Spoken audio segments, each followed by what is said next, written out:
You are looking live at a sold-out Big House, and there have been thousands of players to shoot up in this great rivalry, one that stays with you for a lifetime, whether you're a walk-on, an All-American, or you wind up becoming the GOAT. Two states, two schools. Their stories, their histories align forever. An unshakable intent. Going to Ohio State. A commitment that doesn't fade. It only grows stronger. A blood oath. Scarlet and gray. Maize and blue. A bond first formed with teenage teammates and campus classmates. A chemistry as strong as a 10-yard chain. Forever. That's the first thing they teach you coming on campus here. It's a real hatred. It's always there, looming, motivating, waiting. Every second, every day, I think about beating that team up north. Every cold November, the Big Ten braces for a meeting of football royalty. A big game played with a bigger grudge. To say there's bad blood between these two schools is an understatement. Ann Arbor and Columbus, separated by just 190 miles. A line clear as day, drawn in the sand. It's no love lost, it's nasty, and it's personal. Touchdown, Wolverine! Each powerhouse with the tradition of touchdowns scored in tormenting pressure. Touchdown! Wow! As it's been forever. Ohio State wins! There are great rivalries at every level, across every sport, all over the world. This game, the game, shares the stage with no one. It's beyond a bowl game, a playoff game. It's the greatest rivalry of all. So which color are you gonna wear? Better choose wisely, because the choice you make is forever. I've been a Buckeye since I was born. Today in the Big House, a cathedral where dreams of championship rings and bronze trophies come true. Go blue! More than 100,000 diehards on their feet. Undefeated versus undefeated. Touchdown, Bucks! This year. Marvin Harrison. Blake Coral! Yesteryear. Set of the century. Forever. The oldest Big Ten rivals going. Ohio State, Michigan. On Fox.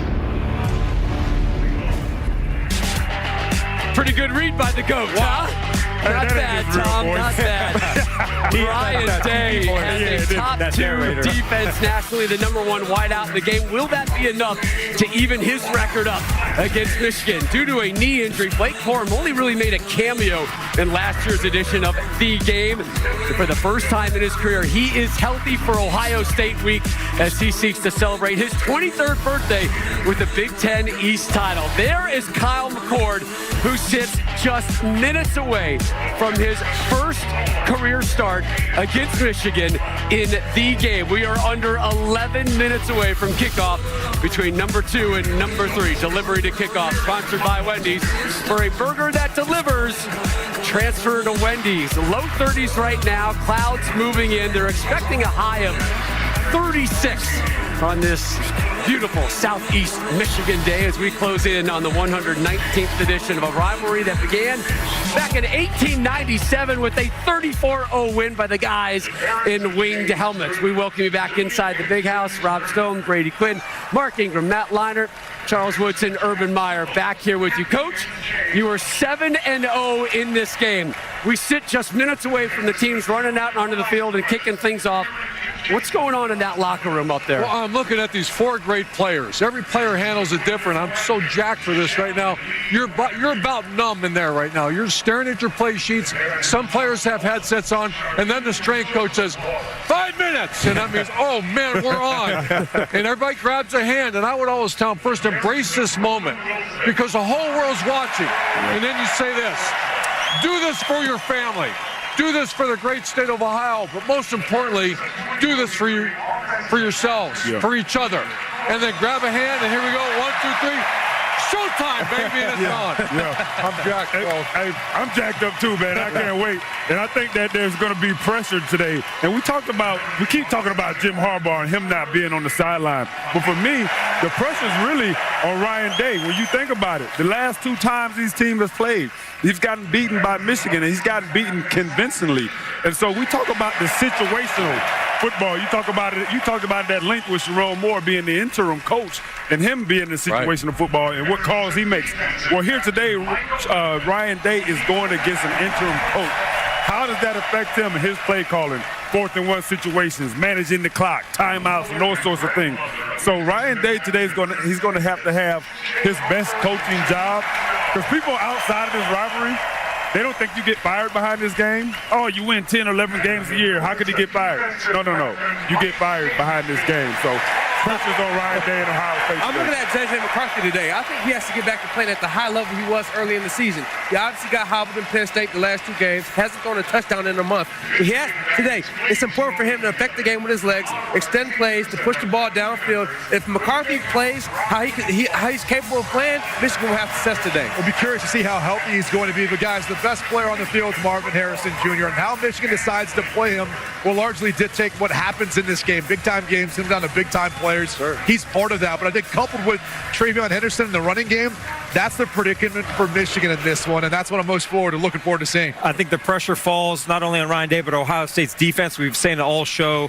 Their ability to slow down Blake Corum and Donovan Edwards is going to be paramount today, especially at the end of the game. And then last year, they can't give up the explosive plays in this game. 5 touchdowns of 45 yards or more they gave up last year. They can't do that. They're going to get beat again today. You know, a real quick thing about Jim Harbaugh's not here. What are they going to miss? The obvious 4th downs, whether to go for 2 or not. But the other is that coming out part of the field. That's a head coach's decision. Do you take a shot or not? So don't miss them. But Sherrone Moore's got to make those decisions now. Again, Coach Harbaugh at home watching this game as he wraps up his 3-game suspension. After 8 straight wins in this series, the Buckeyes have dropped 2 in a row for the first time in 5 years, though. It's Michigan favored over number 2 Ohio State today. Who do you like? I've got the Buckeyes. I got the Buckeyes 30-27. I think this team is better built to face this Michigan team from what we've seen the past 2 years. The playmaking ability, those big plays, they come from Harrison Jr. and TreVeyon Henderson today. I got the Wolverines at home, 27-24. I think the physicality, they're a little bit more healthy. J.J. McCarthy, the offensive line, the physicality, the health. I got Michigan today at home. Charles, I'm rolling with their blue. Michigan Wolverines 31-28. Michigan versus everybody, man. Yeah, the train keeps going today. That's it. Hey, look, I got a healthy respect for the Buckeyes. This is going to be a tough game, but I got my guys coming through. It's going to be a tough one. I think it's going to be 21-20 in a close game. Wow. Hey, Coach, you can't take a slash. You can't take a slash. We don't care what it's. This is going to be a lot like. Where you going, man? We don't care what your prediction is, Coach. Hey, it's going to be a lot like 2016. 2 great defenses. This is going to be mean, nasty. It's going to be a street fight. You know where he's going. Street fight. 24-21. Buckeyes. Let's go. Let's go, baby.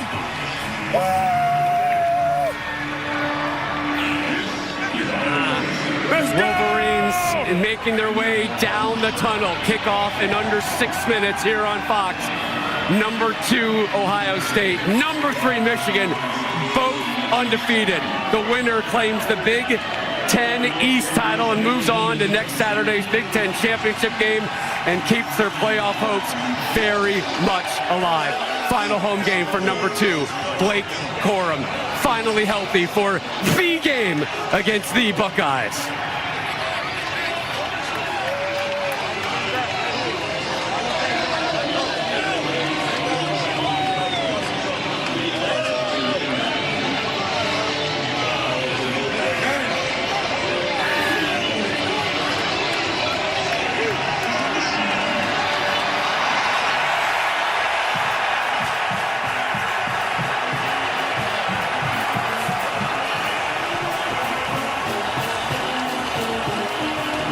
It's the 119th edition of the game. The maize and blue, the scarlet and gray for the call. Gus Johnson and Joel Klatt. Big Noon Saturday is sponsored by AT&T Business. Next level moments need the Next Level Network. Welcome to the Big House, the largest stadium in America, and I hope you're ready to watch the biggest game of the season. It's the world-famous Ohio State Buckeyes and the Michigan Wolverines. Do or die.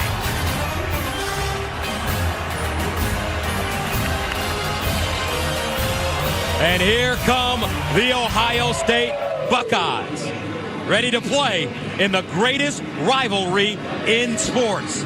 Folks, welcome to the game.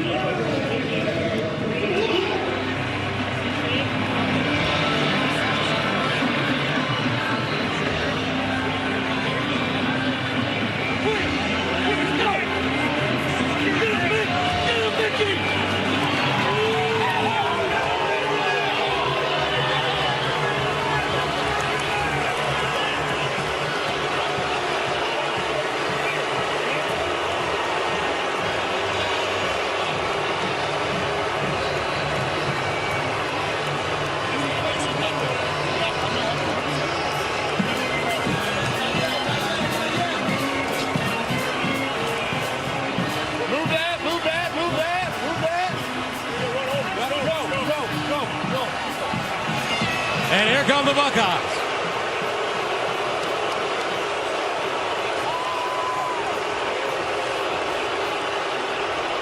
Hi, everybody. I'm Gus Johnson along with my quarterback, Joel Klatt, and welcome to Ann Arbor. Two undefeated teams ranked second and third in the country, playing for a Big Ten championship berth, a college football playoff berth, and possibly a national championship. The stakes could not be higher, and folks, this year, the hate is at an all-time high. So, with that in mind, for all intents and purposes, welcome to the first college football playoff game of the season. It's Michigan, Ohio State, and partner, we've got stars on both sides. I cannot wait for this game. All of us have been waiting for this game all year, and it's finally here, and the stars have got to show up. Let's start with the biggest star on the field, Marvin Harrison Jr., arguably the best player in all of college football. The ball has got to find him early and often for the Buckeyes, but he doesn't have to do it alone, because now a healthy TreVeyon Henderson has been sensational over the last 4 weeks. His emergence in this run game has really transformed Ohio State and taken the pressure off of their quarterback, Kyle McCord. Should be a wonderful matchup with him against that rugged Michigan defense. All right, for Michigan, Jim Harbaugh will serve the final game of his 3-game suspension as a result of the sign and signal stealing scheme. Jerome Moore gets another opportunity to lead this squad, and he's been relying on his veterans, most notably his quarterback. Yeah, and JJ's been great this year, hasn't he? I mean, he's been one of the most efficient and best quarterbacks in the country, but he's finally healthy. Last week against Maryland was not healthy. It's a big reason why he didn't use his legs. He's going to need to use his legs today against Ohio State, and he's got Blake Corum in the backfield. This guy has done everything at Michigan. 51 career touchdowns, but what he hasn't been able to do is play against the Buckeyes as a healthy back, and now he finally gets a chance to do that. And on Senior Day, his last chance here in the Big House, he gets to cement his legacy as one of Michigan's all-time greats. All right, time now to join the third member of our team, our sister on the sideline. Let's go downstairs to Jenny Taft. All right, Gus, thank you. Coach Moore, no denying that today your biggest coaching challenge. What advice did Coach Harbaugh give you today? He said he loved me, and he said do me, and that's what we're going to do. What was the last thing you told your guys before running out here in this environment through that tunnel? Yeah, play like you guys practice, play with relentless effort, play for yourself, play for your teammates, and play for Michigan. Good luck. Thank you. Let's send it over to Tom Rinaldi. Jenny, thank you very much. Ryan, everything that's led to this game, what do you need to see in the opening minutes that tells you these guys are ready for the challenge? No, these guys are ready for the challenge. You know, we're going to start fast and play for 4 quarters. Time to go play. What will the difference be if you're successful? Running the ball, stopping a run, and win the turnover battle. Appreciate you. Good luck. You got it. All right, Tommy, thank you very much. Let's take a look at the weather. Welcome to Big Ten football, where they play in the elements. The high today expected to be 36 degrees. It's 34. It could drop into the 20s. Ryan Day, incredible job he's done at Ohio State, but he's under intense pressure. They want him, Buckeye Nation, to win this game. He's lost it the last 2 years, but he could have been facing a Michigan team playing with a stacked deck. Did they? Sharon Moore on the other sideline. He is to Jim Harbaugh what Ryan Day was to Urban Meyer. A brilliant offensive mind that will be walking his own sideline in the near future. The series note. This one dates back to 1897, a meeting here in Ann Arbor. Michigan leads it 60-52 with 6 ties. Wolverines have won 2 straight after losing 8 in a row. Last year in Columbus, the Wolverines won it 45-23, outscoring the Buckeyes 21-3 in the fourth quarter. And we are underway from Ann Arbor. This one into the end zone for a touchback. Michigan won the toss, deferred. Ohio State will send out Kyle McCord, who's done a great job as a game manager this year for the Buckeyes. And listen, he's started 12-0 in his career, and I don't think that this is going to be an environment that's too big for him. Let's remember, earlier this season, Kyle took these Buckeyes and won on the road in what was a top 10 matchup against Notre Dame. He was brilliant in that fourth quarter, and he will need to channel those memories here today against Michigan. All right, first down and 10 to the 25 for Ohio State. McCord in the shotgun. Travion Henderson. He's the X factor at running back in the pistol. They give it to him on first down. He'll get through the hole with a nice gain as he gets to the 30, gains 5. Graham with the tackle. Let's take a look at the Bucs on offense. This offensive line has improved since the beginning of the season. No doubt about it, and that's also due to a healthy Travion Henderson with Marvin back there. Emeka is also healthy. They've got talent all over the field. Second down and 5 to the 30-yard line. Now McCord looking over to the Buckeye sideline. Travion Henderson remains in the game at running back. And they'll give it to him running right with a little daylight, but he'll go down. After a 1-yard gain, Chris Jenkins comes up and makes the tackle, number 94, defensively for the Wolverines. Well, they're so good up front, and Ohio State's going to be quickly on the ball here. Empty backfield, McCord to throw it over the middle, and dropped. Emeka Egbuka had it. Ohio State 3 and out to start this game as the Buckeyes are forced to punt. Well, he was open, and McCord gave him a ball, maybe just on his back hip, but Emeka has certainly got to catch that one. They went quickly to the line of scrimmage, try to catch Michigan out of position, and they were just a bit. Emeka has got to catch that one and move the chain. Staying on the field, so vital against this Michigan defense that has a lot of depth. They're physical. Their strength is certainly up front on their defensive line. Third-year punter, Jesse Mirko, will send it away. He's standing at his own 17-yard line. Jake Thaw, the deep man for Michigan at the 25. This one, end-over-end kick. Thaw comes up to field it and has it at the 35. A 35-yard punt. Decent field position for J.J. McCarthy and the Michigan offense. And one thing you can say about this young man, he has arrived. Yeah, and this is a guy that's 23-1 now, Gus, as a starting quarterback. He was brilliant in this matchup a year ago on the road.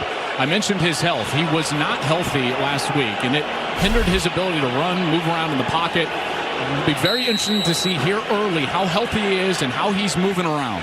First down and 10 at the 35-yard line. Blake Corum in at running back. Wilson, the motion man. McCarthy throwing on first down, near side, incomplete.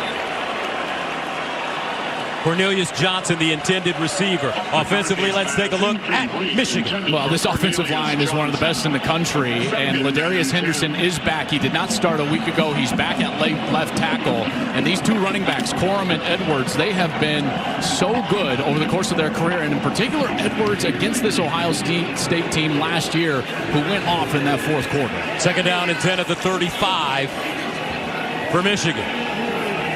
McCarthy out of the gun. He'll give it to Corum. Corum pushing forward. Will gain 5 yards on the play. Ty Hamilton with the tackle defensively for the Bucks. Well, this unit has been transformed from what was a liability 2 years ago to a real strength and one of the best defenses in America. These linebackers are excellent. Tommy Eichenberg back in the starting lineup after not playing the last couple of weeks. And in the back end, Sonny Styles, watch number 6. He's going to have a monumental matchup against these tight ends for Michigan, Colston Loveland and A.J. Barnum. Donovan Edwards comes in. Now he lines up as a receiver at the bottom of your screen on 3rd and 5 at the 40. Edwards in motion. McCarthy finds him on a short pass, and he'll go nowhere. Ohio State ready for it. Newsom in on the play, and Michigan 3 and out. Steele Chambers as well. Both of these defenses are rugged. They are excellent. Davison Igbinosun transfers in from Ole Miss, number 1. Watch him keep his outside arm free. He does a great job here getting off the block and then getting right down low on Edwards, getting him down to the ground. Steele Chambers, great hustle from the inside as well. Tommy Doman was terrific last week against Maryland, pinning the Terps deep a number of times. He'll punt it away from the 25. Ibuka, the deep man, comes up, and he has it at the 24-yard line. A 37-yard punt. Coming up, Ohio State on offense once again. Time for today's Game Flow, sponsored by Progressive. Welcome to The Game. Michigan, Ohio State on Fox.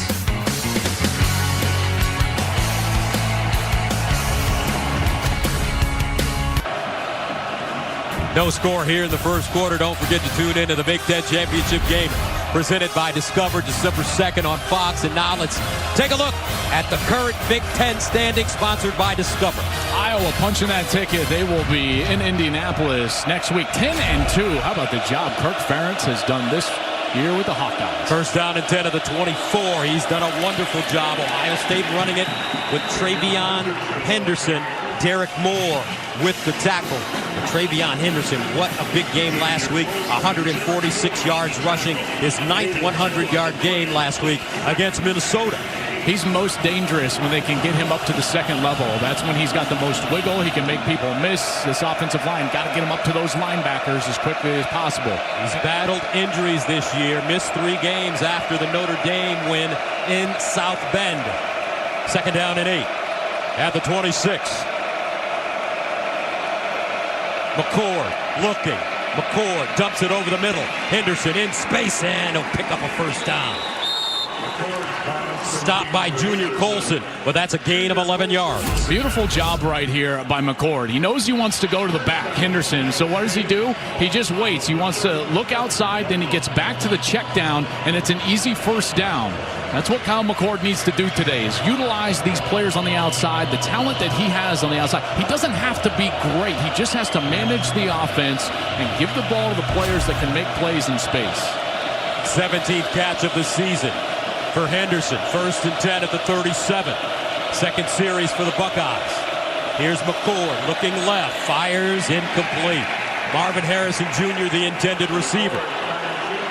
That ball not even close. No, it looked like there was some sort of miscommunication there. You can see Marv looking around. Kyle McCord way off on that one, expecting a shorter hitch. And Marvin ran a little bit of a deeper route. And that'll bring up second and obvious here, Gus. Second down and 10 at the 37.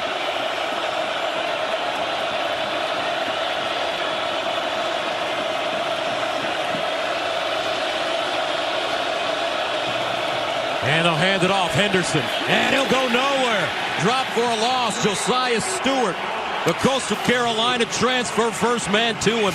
No gain. Let's see if they go fast here. On that first third down of the game, they went fast tempo, and they got Emeka Egbuka open. They won't, though. And Henderson will come off the field. Now Xavier Johnson, number 0, he'll be in the backfield with Kyle McCord here on this third down. Michigan defense, 8th against the run, 1st in total defense, 1st in scoring defense. 3rd and 10 at the 37. McCord, empty backfield. Trips up top. Looks that way. Short pass underneath. Xavier Johnson looking for the first down. He's close, but I think he may be short by about a foot.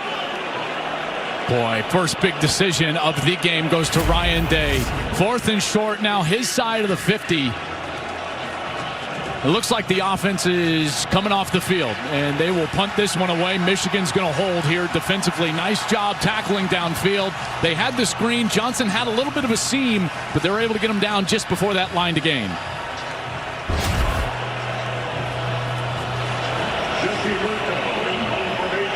Jesse Mirko will punt for the second time at the 32. Jake Thaw at his own 11. Mirko. Thaw comes up, fields it at the 20. And that's where J.J. McCarthy. And the Wolverines will start after the 36-yard punt. Michigan, Ohio State. More after this.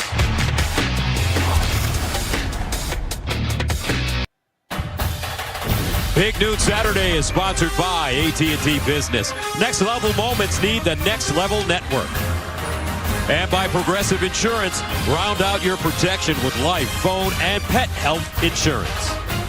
This year marks just the 5th time since 1934 that these two teams are meeting, when both are unbeaten and without ties. The last time was last season when Michigan won and went on to the college football playoff. Ohio State went to the playoffs as well, and it's something bigger than just myself and what it means to me, just to the Michigan faithful, to all the former players that wore the winged helmet before me. And before this team, it means everything. Wolverines trying to run it over the right side. Ohio State prepared. JT Tuimoloau with the tackle. And the stakes in this game could not be higher. Obviously, legacy's on the line. You're going to be measured in each of these programs by what you do in this game. But Gus, it's even more in this season. The way that it's playing out with all the good teams up at the top of college football, I just don't see a path for the loser of this game to get back into the playoff race like Ohio State was able to a year ago. So, as you said, this is really the first playoff game for these two teams this year. Second down and 9 to the 22. And Blake Corum slithering through the hole, actually make that Donovan Edwards. And Edwards gains 5 yards on the play. They'll rotate these two running backs. And these third downs become so big in this game. These defenses are sensational. Gus, it's the number 1 against the number 2 scoring defense in America. Each of these defenses have led these teams during the course of the year, and we're already seeing that play out here early in the first quarter. Third down and 4 at the 27. Edwards remains in the game. Loveland in motion. McCarthy bouncing it outside. McCarthy wants to throw it, tucks it, and will not pick up the first down. McCarthy bottled up. Jones with pressure.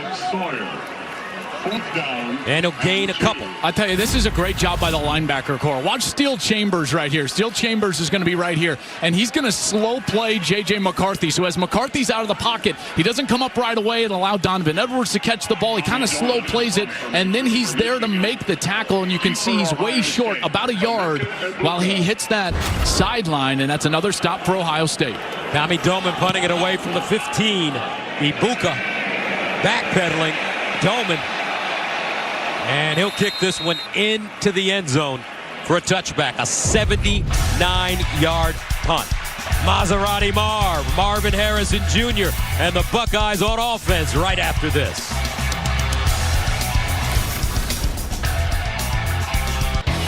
It's not college football season without the delicious taste of an ice-cold Dr. Pepper, the one fans deserve. And just like you said, Joel, defensive battle, 4 possessions, 4 punts. Michigan favored by 3.5. The over-under 46.5. First down and 10 of the 20. Henderson in the backfield with McCord. Play fake, McCord underneath, intercepted. Michigan, Will Johnson jumped the route, cross forward, and has it at the 5-yard line. Kyle McCord, only his 5th interception of the season. And it looked like Harrison slowed up a bit. Will Johnson cut off this route. It's a bit of an RPO with the fake in the backfield. Will Johnson is one of the best corners in America. He's a freshman All-American a year ago. Watch him right here as he undercuts this route. There's the play fake, and then he just beats Harrison to the spot. And Harrison didn't fight through. Will Johnson with a pick that sets up his offense inside the 10-yard line. First massive play of the game made by the Wolverines. First down and goal at the 7 for Michigan. Blake Corum comes in. He's been incredible during his career. Inside the red zone, scoring touchdowns. Can the Wolverines pay it off right here? McCarthy gives it to Corum. Corum running right. He'll cross the line of scrimmage. Runs into Tyleik Williams, about a yard gain. Man, these defensive tackles, they have been so good this year for Ohio State. Tyleik Williams, Michael Hall Jr., Ty Hamilton. Big reason why they've been so good against the run. And you don't want to leave out those ends either. Tui Moloau and Jack Sawyer on the other side. Very difficult to run on this group. In particular, down here, Gus, inside the 10. Second down and goal at the 6.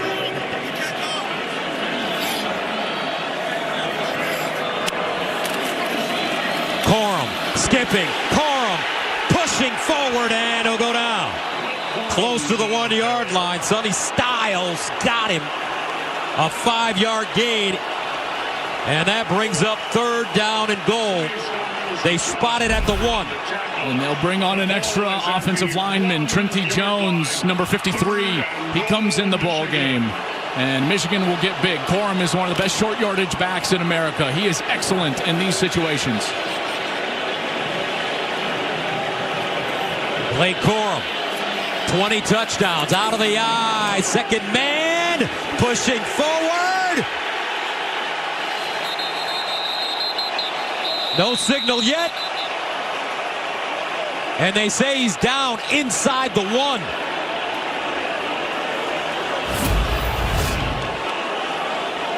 What a great battle right here at the goal line. And you see the initial contact, that's Eichenberg. And Corum was trying to back himself up over that goal line. From that angle, it sure looks like he was able to get across the goal line. But this one will be a much better angle. Watch as he's trying to back himself in. And I don't know, with that ball on his chest, this official near side had a great look at that, and he's the one that came in, stopped progress, and made that ruling of short. That'll be awfully difficult to change in replay, but they will take a look. Jerome Moore thought that was a touchdown. Not only is he the offensive coordinator, but he's also the offensive line coach. You know, the look from overhead looks like Corum is in, but down the line, it looks like it's very difficult to change this call. This is the look, and remember now, this camera's about the 10-yard line, so we've got it on an angle, and that angle from right there, now it looks like Corum's across the goal line, but it's not straight over the top. So then you go down the line, Gus, and that's when it's much more definitive and much more close. Corum contacted there at about the 1.5, and as he's trying to back in, oh my goodness, that is close with the ball right on his chest. Dean Blandino, our rules analyst, joins us now. Dean, what do you think? Angles are so tough here. Just as Joel was explaining, you've got the overhead shot, which is not directly over the goal line, so it's always going to push that action forward. You look at the shot right down the line, it's tough to see the football. I think he's in, but when I'm saying think maybe, that usually means stands here. I just don't know if there's enough evidence to overturn. So here comes the call. After review, the ruling on the field stands, 4th down. So Corum did not get in. 4th down. A decision has to be made by Moore, and he's going for it. Michigan, 11 of 15 on 4th downs this year. 4th down and goal at the 1. He made that decision quick. He knew exactly what he wanted to do. Offense on the field. Out of the I formation, Max Bredesen, the up back. Corum, touchdown Wolverines. And Michigan strikes first, capitalizing on the Kyle McCord interception to take a 6-0 lead.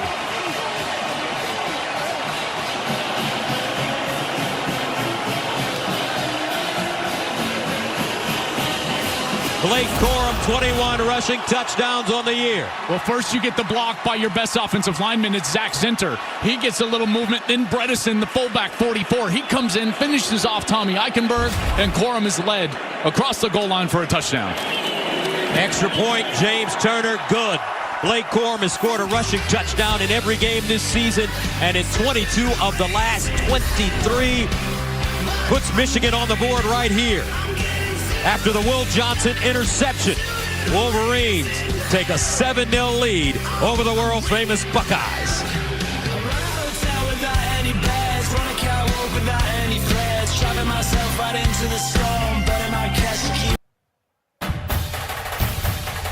Big Noon Saturday is sponsored by Pacific Life, creating financial security for more than 150 years. And by Dutch Boy Paints and Stains. Welcome back. Blake Corum with the touchdown. He now sets a new Michigan single-season rushing touchdown mark with his 21st. He was tied with Hassan Haskins. That's his 52nd career rushing touchdown. 3 short of Anthony Thomas's all-time mark of 55. How do the Buckeyes respond? College football on Fox continues next with the battle for the Apple Cup as Washington State faces number 4 Washington, followed by Iowa State and 19th ranked Kansas State. All right here on Fox and the Fox Sports app. Michael Penix Jr. at Washington. And it looks like he will be facing Oregon once again in the Pac-12 championship. Yeah, and that should be a phenomenal game. And those two quarterbacks, Nix and Penix, been a couple of the best quarterbacks in the country. Big series for Kyle McCord after throwing the interception. First down and 10 at the 25. They pitch it. Henderson. And Henderson turns a corner. He'll get close to the 30. Let's go downstairs and check in with Tommy. Gus, no question, a huge early moment here for Kyle McCord. His first start, how would he handle the moment? Coaches and teammates showed him a lot of support all week. No overt emotional reaction over on the sideline after he threw the pick, nor after it was converted into points by the Wolverines. But as you and Gus are pointing out, that this is a really, really important time right now for Kyle McCord as he really experiences this rivalry after making a mistake. They got to get him an easy completion, Gus. If they're going to throw it, it needs to be something that he might be on the move or an easy completion on the outside. Second down and 6 at the 29. Henderson running left this time. Trying to get outside. Bottled up, and he'll get across the 30. 2-yard pickup. Derek Moore, Ernest Hausman combining. You're seeing these safeties. They are downhill fast against this run game. They saw the film.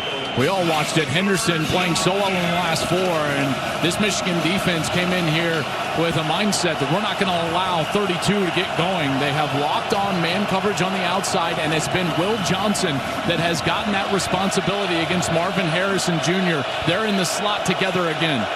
Third down and 4 at the 31. McCord to throw it. Lobs it in the air. Back shoulder caught at the 45. Marvin Harrison Jr. And that's a first down for Ohio State, a gain of 24. And watch him locate the ball. I think he was a little bit surprised that the ball was there so fast. As he looked up, all of a sudden it's on his back shoulder. That's a tremendous adjustment by Harrison, and Ohio State going quickly. McCord again to throw. McCord down the field and incomplete. Marvin Harrison Jr., the intended receiver. He came into this game with 62 catches for over 1,000 yards and 13 touchdowns. And this battle already has been sensational. We saw Will Johnson with the pick. Now we go back shoulder to Marvin Harrison, and number 2 is following 18 around. And again, why are they doing that? So that they can play man coverage and commit more resources to stopping the run. That's what makes Will Johnson so valuable in this defensive scheme, is that now they feel like they can keep those safeties incorporated in their run defense. Second down and 10 at the 45. Fleming in motion. McCord looks that way. McCord now buys time and throws. Flag on the play. That ball caught on the sideline. It's Cade Stover, the tight end. But let's see. This will be the game's first penalty. Yeah, I think, there was some tangling up right there. You're either going to get a hold or a hands to the face. as Josh Simmons was working with Derek Moore. Personal foul, illegal helmet contact, hands to the face, defense, number 8, 15-yard penalty from the end of the run, automatic first down. So Simmons, the left tackle. This is afterwards as McCord just tried to throw that one, and you see Stover trying to get that catch. And then the penalty on the opposite side, the left tackle Josh Simmons, number 71. You see that hand of number 8, Derek Moore, that left hand up into the face mask, and that's what drew the flag. First down and 10. Ohio State at the Michigan 27. Got a couple of tight ends down here to the right.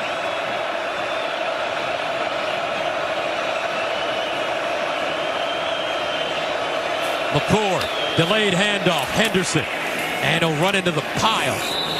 Chris Jenkins leading the way, short gain. They give him 2. Man, and you got to stay committed to the run game, but it's hard to do against this Michigan team because they are so rugged in the middle of that defense. These defensive tackles, the rotation, whether it's Kenneth Grant, number 78, Chris Jenkins, 94, Rashawn Benny, Mason Graham, Cam Good, they rotate in there and they stay fresh, and every one of these guys is about 300 pounds or more. It is difficult to get movement on the interior of that defensive line. Second down, 8 yards to go, the 25-yard line. For Ohio State, McCord with time. Over the middle, and broken up. Michael Barrett almost had the second interception of the game. Couldn't hold on to that one. This is great coverage by Barrett, number 23. Watch the linebacker. He latches on to Cade Stover, and Stover is trying to stop and adjust to that ball. Probably should have been picked off. One of the things Kyle McCord, as Jesse Minter knows, he almost had another one. One of the things that McCord has a tendency to do is stare at his first receiver and throw it there, and they're going to have opportunities for these interceptions because he doesn't get to number 2 and number 3 in the progression often. If it's there in rhythm, he's very good. But if he's got to throw that, a lot of times he'll put it in traffic. Play clock at 1. And a timeout call by Ohio State. 2:21 to go in the first quarter. Michigan with a 7-0 lead. And a big third down coming up for the Buckeyes. And one of the things Michigan, Gus, is so good at in these situations, when it's third and obvious, and 8 would be an obvious down, is that up front, that defensive line, and we saw this last week and really the entirety of the season, they stunt and they twist and they create pressure. In the second half of the season, no team in college football has created more quarterback pressure than Michigan. And they don't do it with one guy like they did a couple of years ago with Aiden Hutchinson. It's a community effort, those twists and stunts and blitzes that Jesse Minter is so creative with.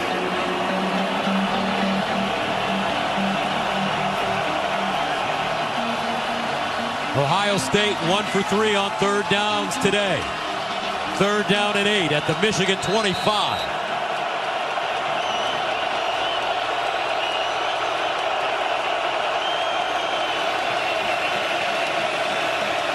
McCord.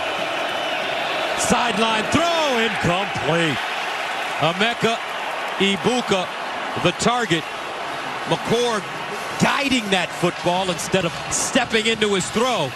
And here comes the field goal team. Well, here's what happens, and this is what confuses him, is watch Michigan pass this off. So it's man coverage, and yet the inside receiver goes outside, and the outside corner, Josh Wallace, he stays outside. So it's man coverage, but they pass off their responsibilities. McCord, he saw that, tried to pull it down. Jaden Fielding into attempt a 43-yarder, gets it up, and good.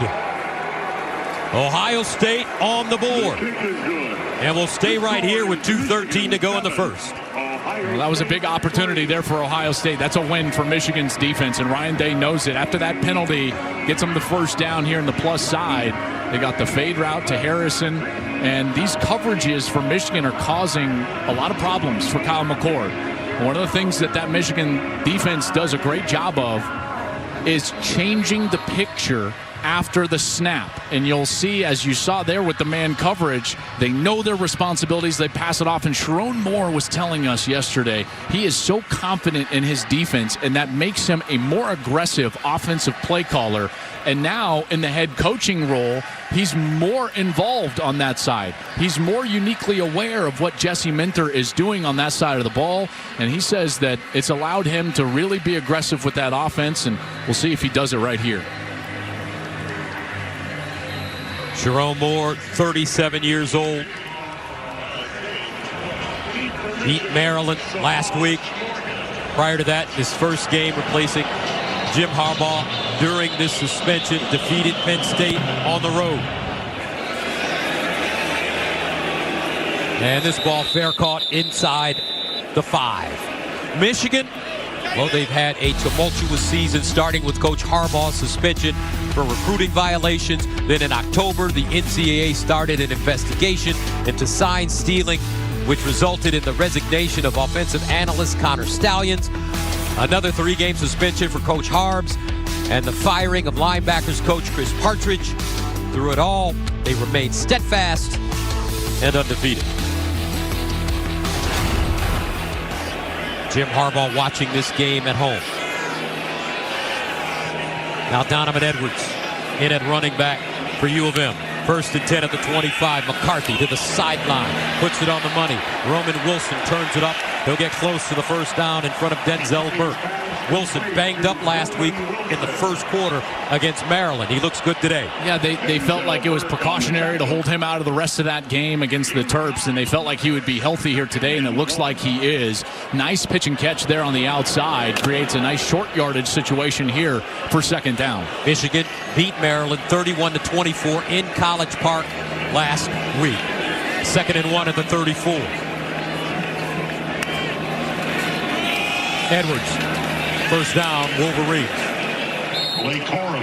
It is going to be tough sledding. I know that they got a gift with a short field, and that series inside the 10, that's why they got a touchdown. But this defense is really good for Jim Knowles, the defensive coordinator for Ohio State.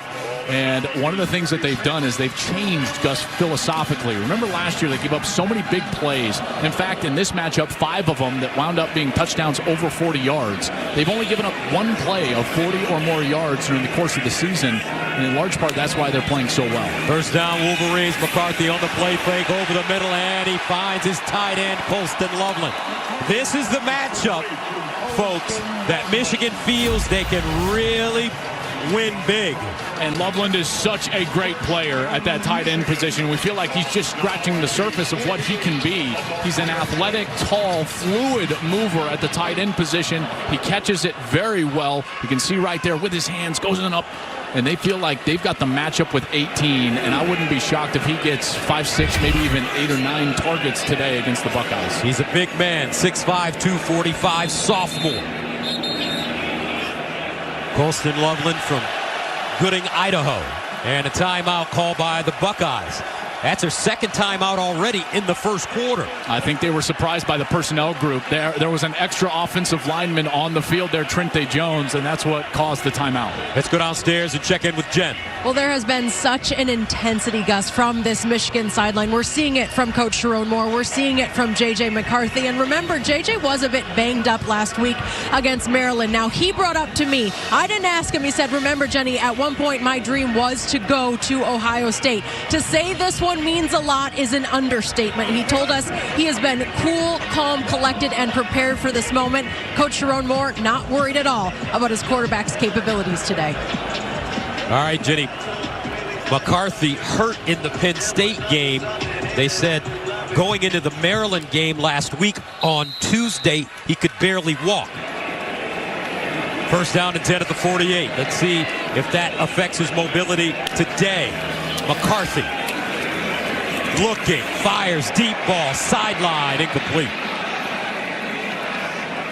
Roman Wilson, the target. Denzel Burke running stride for stride with him. Great coverage by Denzel Burke. They try to double move out here with Wilson. Watch Wilson. He's going to go outside and then try to get up the field. Burke does not bite, and he's there on top of Wilson. Terrific coverage by number 10. Denzel Burke, Jr. from Phoenix, Arizona. Confident. And on second and long, they'll pick up 2 with Donovan Edwards. And that could take us to the end of the first quarter. Jack Sawyer on the tackle. And it will. It's 3rd down and 8. Michigan forced a turnover early. They lead the Buckeyes 7-3 heading into the second.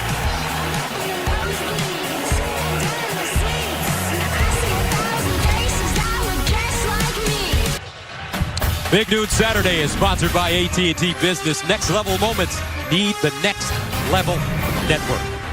The Big House, Michigan Stadium, 7-3. Wolverines on top of the world-famous Buckeyes as we start the second quarter. Gus Johnson, Joel Klatt, Tom Rinaldi, Jenny Taft with you. Welcome back to the game. 3rd down and 8 for the Wolverines. McCarthy to throw it. Under pressure, underneath, and it's caught. This time, A.J. Barner, the Indiana transfer, not enough for the first down. So let's see if Michigan goes for it. On 3rd and 8, they get 7. And I would assume that he's going to go for this, trying to be aggressive. They love their short yardage package. Blake Corum will come on the field here, and they will stay on the field. Sherrone Moore, exactly, man of his word. He said he was going to be aggressive, and here he is again. Michigan 12 for 16 on 4th downs. I think they need a timeout, Gus. They didn't have the right personnel in there. Sherrone and another one of the assistants, they're kind of arguing about the personnel that was involved, and they will take that timeout. Michigan uses their first timeout of the first half. You know, they have, over the course of the last couple of weeks, they have utilized those extra offensive linemen. I'm interested to see if they use that here. But let's take a look at our Pacific Life game summary, sponsored by Pacific Life, creating financial security for more than 150 years. Kyle McCord threw that interception, gave the ball to Michigan inside the 10. They were able to punch it in. McCarthy is 4 of 6, but it's been primarily a run game so far for Michigan. Almost 2-to-1 runs to passes. And Travion Henderson, who's been so good in the last 4 games, maybe the best back in the country, has been held ineffective here early by this Michigan defense, and it's 7-3 Wolverines. Think about Henderson. He can catch lightning in a bottle at any moment. Did it last week to start the second half against Minnesota. 4th down and a yard. Big package for the Wolverines. Corum. Lone setback. Corum dives forward. I don't know. And they give it to him. It was close. Blake Corum diving over the pile. Watch Styles. Styles is the one that's going to come up from his safety position and try to make the hit. There's number 6. He needed to stop him before that 38-yard line, and he didn't get it done. Corum goes up and over the top. Look at everyone going low, and he is right there and just barely gets it across the line to gain. Donovan Edwards replaces Corum. First down at the Ohio State 38. Edwards looking for a crease, and Ohio State gets it quickly. 2-yard gain. Remember, Donovan Edwards broke last year's game open against Ohio State with 75 and 85-yard touchdown runs in the 4th quarter. And when it was all said and done, he'd gone for 216. That's right. But largely outside of that, Ohio State had done a good job against the run. In fact, outside of those 2 long runs by Edwards, they held Michigan to under 3 yards per carry in that game. 2nd down and 8 at the 36.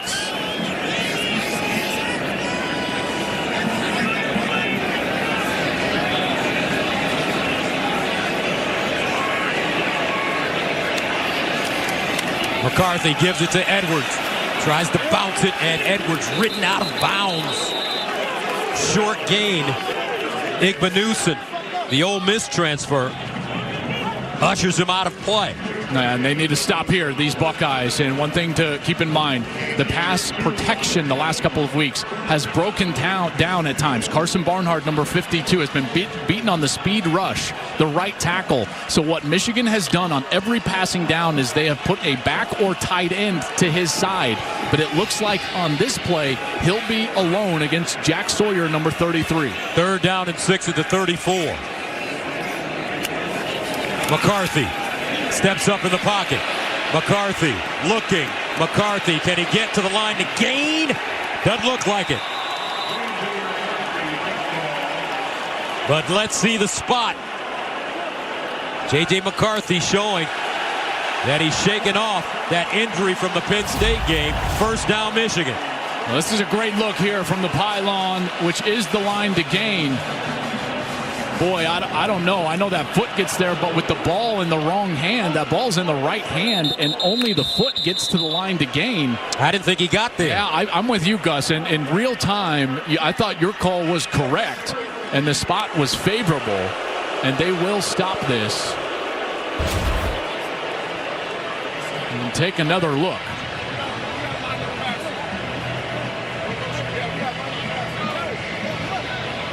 Dean Blandino, your thoughts? So we have a striding runner, so the spot is where the ball crosses the sideline. You can see McCarthy had the ball in his right hand. It's going to cross short of the 28. They should move this ball back and make it 4th down. You see right there where that ball crosses, it is shy of the line of game, which is the 28. This should be overturned and made 4th down. Yeah, and they should be immediately talking about that 4th down and that 4th down decision. I would guess that they would be going for it. We've already seen a 4th and goal that they have gone for. We saw a 4th down on this series that they were able to convert. And so that's the conversation that they need to be having offensively and defensively, is preparing for this 4th down. I agree with Dean. That ball in the right hand, pretty clear. Gus, you were all over it there live. Well, you know what they say, Joel. What's that? Even a blind squirrel can stumble across a nut. Hey, man. You stumble across a lot of them. You know what I mean? That's right. Jerome Moore played his college football for Bob Stoops, our former colleague and very good friend at Oklahoma. Coach Stoops telling me when I talked to him that he was always a great student of the game. After review, the runner was short of the line to gain. His 4th down. Let's see if they put extra offensive linemen out there. Again, Corum is so good in these situations. It's his strength, his ability to play low and run behind his pads. That's what makes him such a great short yardage back. They're so confident in that, and that also is coupled with the fact that they've had one of the best, if not the best, offensive line in college football over the last 2 seasons. And today is Blake Corum's 23rd birthday. 4th down and short. Play fake. They find the tight end on the sideline. Colston Loveland, 1st down, Michigan. You got to have a lot of confidence to run that on 4th down and short. There's no doubt, and they do have confidence. And this is such a difficult play for Styles. He's got to be in there and run defense, and then he's also got to get out in man coverage and cover the tight end. And there's that fluidity I was talking about. They love Colston Loveland and want to make him a big factor in today's ball game. 2 of his 3 catches last week at Maryland converted 4th down plays. 1st down and 10 at the 22. Donovan Edwards back in the game. And Edwards, he'll go nowhere. Donovan Edwards, the ball carrier. Interior defense, excellent for Ohio State. First man to him, Jack Sawyer. Yeah, the difference in the game so far is obviously the Will Johnson interception, and then Kyle McCord has been unable to keep his team on the field on 3rd down, whereas McCarthy, both via 4th downs and 3rd down completions, has been able to keep his team on the field here for a lengthy drive. 2nd down and 10 at the 22. Corum back in. Play fake. McCarthy steps up in the pocket, throws sideline, incomplete. Roman Wilson being guarded by Davis and Igbenusson, and that'll bring up 3rd down and 10. And again, they tried that double move, and again, Ohio State is ready for it. These corners have done a really good job on the outside. Their best matchup throwing the ball is Colston Loveland. I've already talked about it several times, number 18 on any one of these safeties, but they really want to try to get him matched up on Sonny Styles. Even though Styles has the size at 6'4", they feel like Colston Loveland, number 18, is more fleet of foot, and they've got the matchup they want right now. 14th play of the drive that started at the Michigan 25, 3rd and 10 at the 22. J.J. McCarthy looking over the middle, caught, touchdown Wolverines! Roman Wilson. J.J. McCarthy threw that one off his back foot.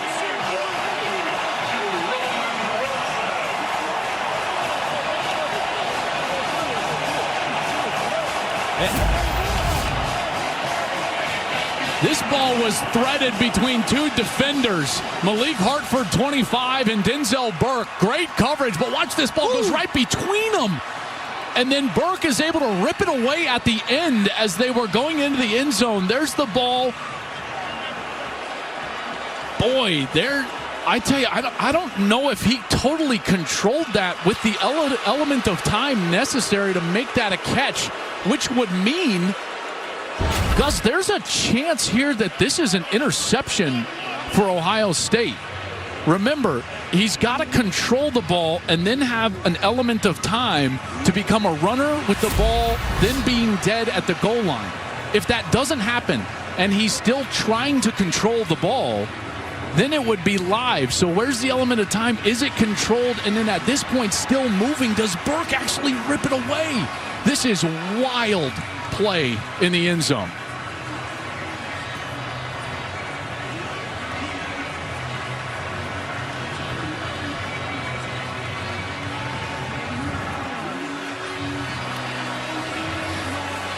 Dean Blandino. This is a close one.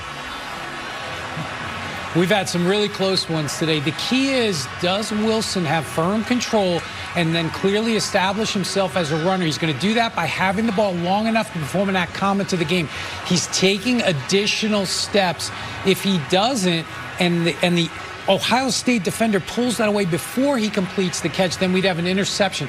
It was ruled a touchdown on the field. And again, it's so close. Does he have firm control? Do we have enough to overturn this? This is real speed. Real speed is so difficult, but I would just point out that right when the ball hits Roman Wilson's hands, Denzel Burke immediately grabs that right arm. Here comes the call. Get the call right now. After review, the ruling on the field stands. Touchdown.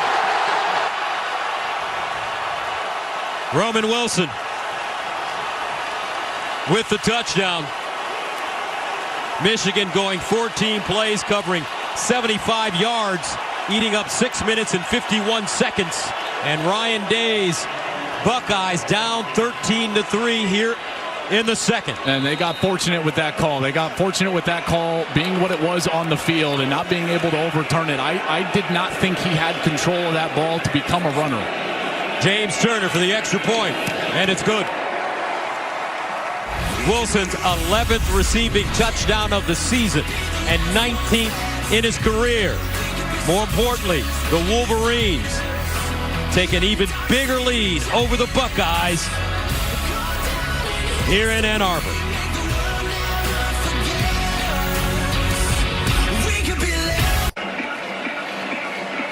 14-3, and this is Ryan Day during the break.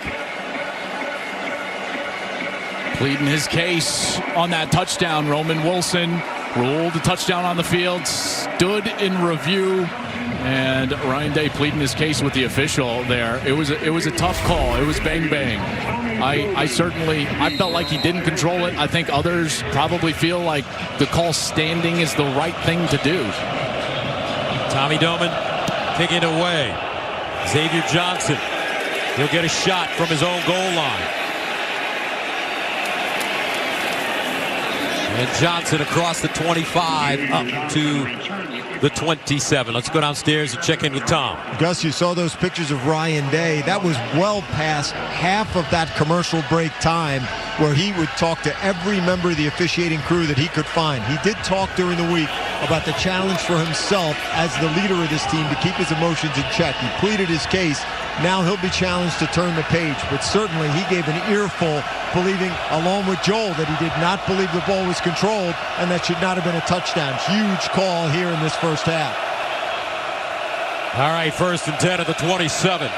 Chip Trainum comes in at running back, the former linebacker out of Arizona State. Trainum with room, cuts it back, spins forward, and he'll get 9. They desperately need some success here on first down on this series offensively to try to get Kyle McCord in more on-schedule down and distances, 2nd and short. And that's the rhythm that they're going to need to establish, and Trainum does a nice job on that first down run. Trainum, 5'11", 233 pounds. 2nd down and 1.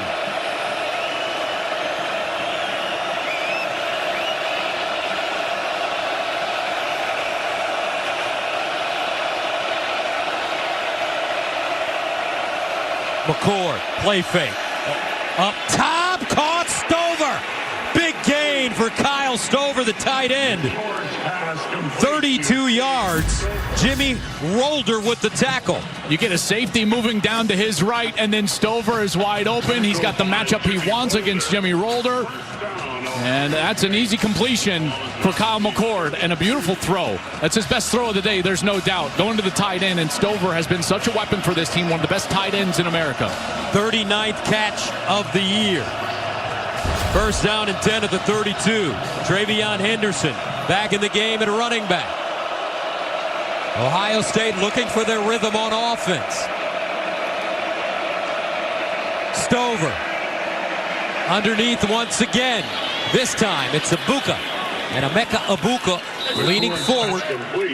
Junior Colson brings him down. He'll gain 6. And again, another solid first down play. This one a pass, and Abuka does a nice job of getting the ball a little bit closer to that line to gain. And now you've got everything at your disposal. They can play action. They can try to exploit a matchup. McCord,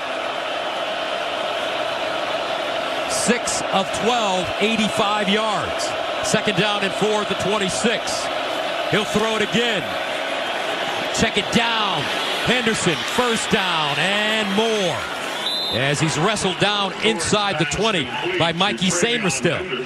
A gain of 7. Well, after the 2 touchdowns that Michigan has been able to put into the end zone, they cannot settle for a field goal here. We are now inside of 8 minutes in this second quarter.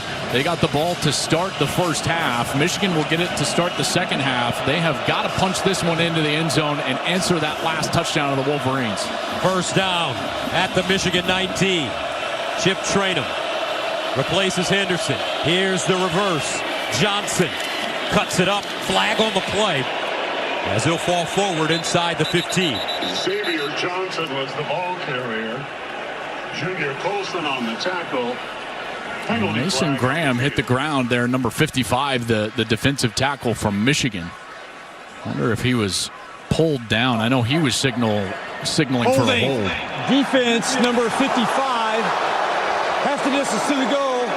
Automatic first down. Well, he wanted the hold, but it went against him. Let's see Mason Graham on the interior. Here's Graham right here. And watch as he's going to hold the offensive lineman. You see right there, that right hand did not allow Carson Hinsman, 75, to get up to the linebacker and work to that double team. That's a really good call by the official. And Jesse Minter is thinking to himself, what in the world? 1st down and goal to the 7 for the Bucks. Trainum, the big fella in the backfield. They give it to him. Cuts it up. Trainum will go down inside the Michigan 5. Chip Trainum, the ball carrier. Plus, this has been an area on the field where Ohio State has actually struggled this year, is this red zone offense. They're 67th in the country in red zone touchdown percentage, and they're going against a defense that is the best defense in the country in the red zone. They've got to get creative down here inside the 5. I don't think they're going to be able to just run the ball right at that defensive front, so it might be Marvin Harrison Jr. time where he's against Will Johnson and has to make a play. 2nd down and goal at the 3. Play fake. McCord dumps it off. Caught. Touchdown Buckeyes. Emeka Abuka.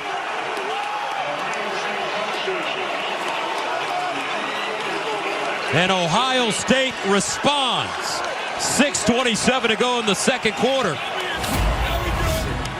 McCord throwing the touchdown.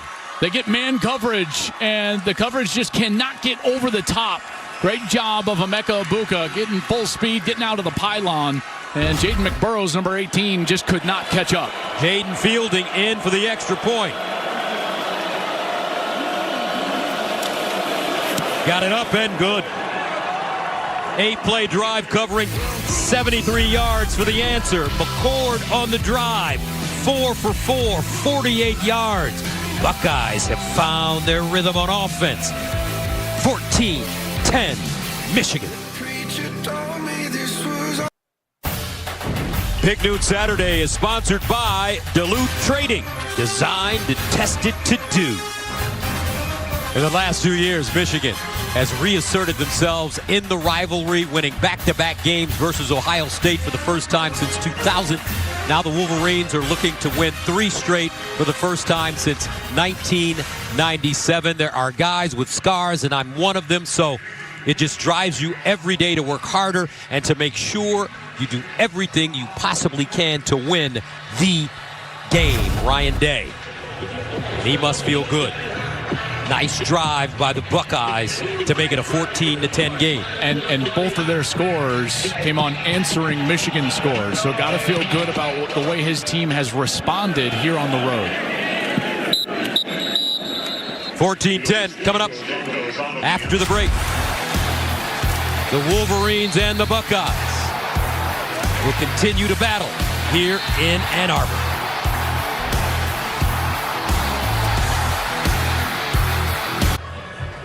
Michigan looking to make it 3 straight wins over Ohio State, and they're currently up 4 points. Rob Stone back here with you on the State Farm at halftime. Coming up, these guys have been tormenting me throughout the commercial. Will join you. Don't run from me now, Brady. Mark Ingram, Matt Leinart, they're going to join me. They're going to talk about second half adjustments. They might do some dancing. Louisville's going to try to keep their momentum going ahead of the ACC championship game. And Jaden Daniels, last chance to woo those Heisman voters, Mark Ingram. SEC guy. He is an SEC guy. Guys, let's send it upstairs. I love it. All right, Rob, thank you very much. Here's McCarthy, swings it out to Donovan Edwards. Edwards crosses the line of scrimmage and will dive out of bounds at the 30. He'll give him about 5 in front of Jordan Hancock. This is a big sequence right here when you really think about it. Michigan, their bread and butter would be a long drive right here. They get the ball to start the second half. You know, a 5-minute scoring drive here would feel, a bit daunting if you were an Ohio State fan. So you got to rely on this defense to get off the field quickly, try to get this ball back for the offense. Second down and 5 at the 30-yard line.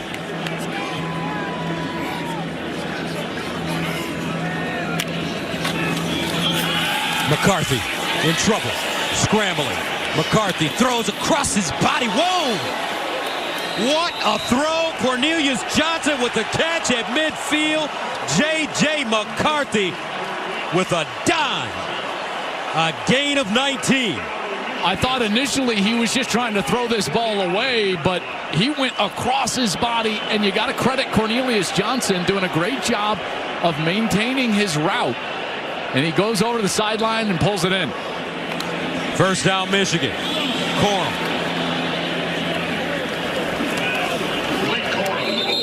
And Corum will pick up 2, maybe 3 on the play. Let's go back to that catch. Here's Cornelius Johnson right on the sideline, just out of the reach of Igbinosun. And that foot is clearly in. Secures it before he goes to the sideline. Beautiful throw from McCarthy. And Gus, he's clearly healthy and moving better than last week. I think he's, near 100%, I would say. In particular after that, run out to the right side and getting the ball down the field. McCarthy, 8 of 11, 85 yards. Late Corum. And he'll be knocked backwards. This Ohio State run defense playing extremely well. Tommy Eichenberg with the tackle. Well, we've already seen 3 4th down tries, and all of them successful from Michigan. So part of this 3rd down for Sharon Moore is his thinking as the acting head coach of how close he would need to be to go for it on 4th. That's why running the football right here, if you're Sharon Moore, might be even likely to get down to that 2-yard mark and go for it. Third down and 5 at the 46. Wilson in motion. McCarthy steps up and goes down.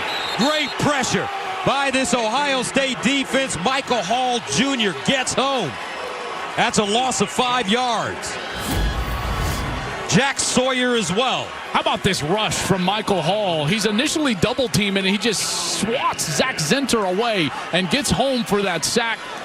He's initially the one there. Sawyer cleans it up, and that is a huge play for Ohio State. They needed to stop badly right there on that series, and they're able to get one with that D. Emeka Egbuka standing inside his own 10 as Tommy Doman will punt it away from the 35. Field position huge in this game, and Doman does it again. Mosconi, another shot that he banks off the bumper. Tommy Doman did it last week to Penn Maryland. He does it today here in the first half against the Buckeyes. English on the football. Ohio State backed up deep in their own end after this. Big Noon Saturday is sponsored by Peloton. Get Peloton's best offer of the season and work out your way. Welcome back. Last week, Tommy Doman's fourth quarter punt that was down at the 1 resulted in a safety 2 plays later. He is a weapon. And now Kyle McCord and the Buckeyes will start first down and 10 at their own 2. Travion Henderson in the backfield. Henderson straight ahead. Not much. Josiah Stewart leaning on him, a 2-yard gain. Well, McCord has completed his last 4 to end that last drive. He was 4 for 4 for 48 yards and that touchdown. But this is a different story, and this pass rush has been fierce in the back half of the season. And this Michigan team was able to get a safety with their defense last week, and Travion Henderson actually limping off the field after that carry in the middle of the line of scrimmage. Ohio State has scored on its last 2 possessions. Second down and 8. Trainum.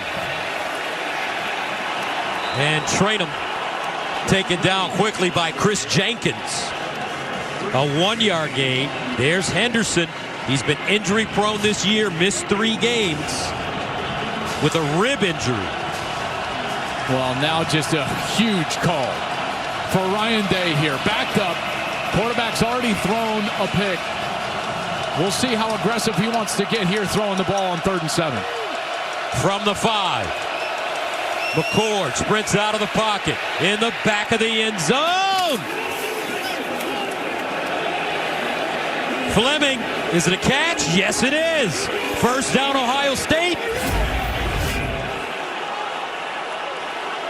McCord had to throw this off his back foot. Does Fleming secure this ball? Sure does look like it. What a catch from Fleming as it gets ripped out there after he hits that sideline. Came out late. What a great job by Fleming. Extension there, controlling that ball. And McCord just getting it off before that rush got to him. Gives Ohio State a little breathing room.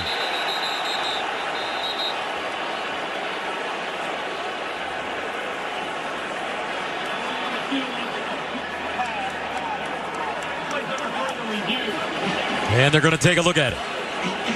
Well, and again, now this is a little bit different from the element of time that we discussed on the Roman Wilson touchdown. Now it's about surviving the ground. And Fleming here needs to establish control, then a body part, and he gets that. He's inbounds, and it's secure through the process of going to the ground. Now he's out, and that's when Wallace tries to rip it away. Dean, what's your opinion on this play? I've got a catch. He does control the ball. He's got the body part down. He completes the element of time when he hits the ground. Then the defender pulls it away. To me, this is a catch, and they should confirm the rule.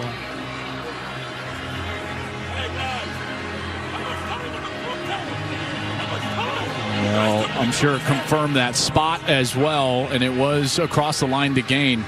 Boy, that was a beautiful catch, wasn't it? Oh, certainly was. And Fleming gets overlooked, Gus, a lot in this wide receiver room with Marvin Harrison Jr. and even Emeka Egbuka. You know, you forget that Julian Fleming was the #1 wide receiver in his class, a 5-star player.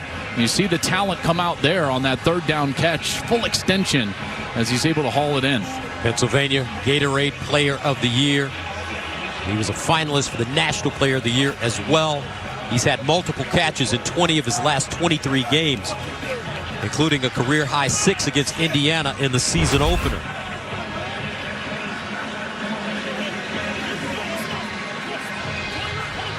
Some feel that Ohio State... After review, it's a completed pass, 1st down.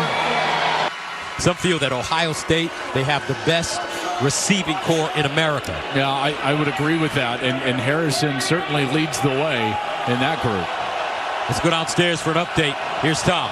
TreVeyon Henderson just had that ankle taped up, the right ankle, and you can see that he's back up on the sideline, did some quick sprints to try to test it, see if he still has the explosion, eagerly waiting to try to get back in this one. 1st down and 10 at the 14. Thank you, Tom.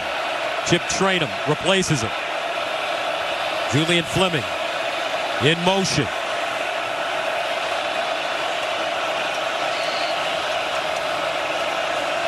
McCord steps up in the pocket, throws it deep. McCord caught at the 40-yard line. Maserati Marv, and a flag on the play. What a throw by Kyle McCord, 46 yards. McCord did a great job stepping up in the pocket, but watch his Will Johnson. Pass interference, defense number 2. The penalties decline. The results of the play, 1st down. Johnson was hanging all over Marvin Harrison. And one-handed, he's able to bring that one in, and McCord hung strong in the pocket, took a big hit from Mason Graham there right after he released it, but he saw his guy, maybe the best player in college football, haul it in down the field. What a catch. Kyle McCord, 10 of 16, 150 yards, a touchdown, and an interception. You sense, though, Gus, that McCord's got a little confidence, and more so Ryan Day has some confidence in McCord. Aggressive play call there. Obviously, time a factor here with only 1:11 before the half, but going deep and making it happen. 1st down, 1:11 to play in the 2nd quarter at the 42. Kyle McCord dumps it off and incomplete. That ball thrown behind his intended receiver, Chip Trainum. But Kyle McCord, a couple of games ago, against Michigan State, had his best game of the year, threw for over 300 yards and 3 touchdowns. You know, it can be deceiving because, as you saw last night, you know, that Michigan State defense, not nearly, you know, what we thought it would be coming into this season, as Drew Aller and Penn State lit him up last night in Ford Field. But you're right, he did garner a lot of confidence from some of those throws in that game. He's 6 of his last 7. Completes this one. Oh, my goodness. TreVeyon Henderson gets waxed. Mikey Sainristil. Boy, you could see this one coming from a mile away. Sainristil was eyeing him up, and then he goes down with the shoulder to the chest. What a hit. 3rd down and 9. McCord underneath, caught, not a 1st down, but Ryan Day may go for this one as Cade Stover makes the catch in front of Michael Barrett.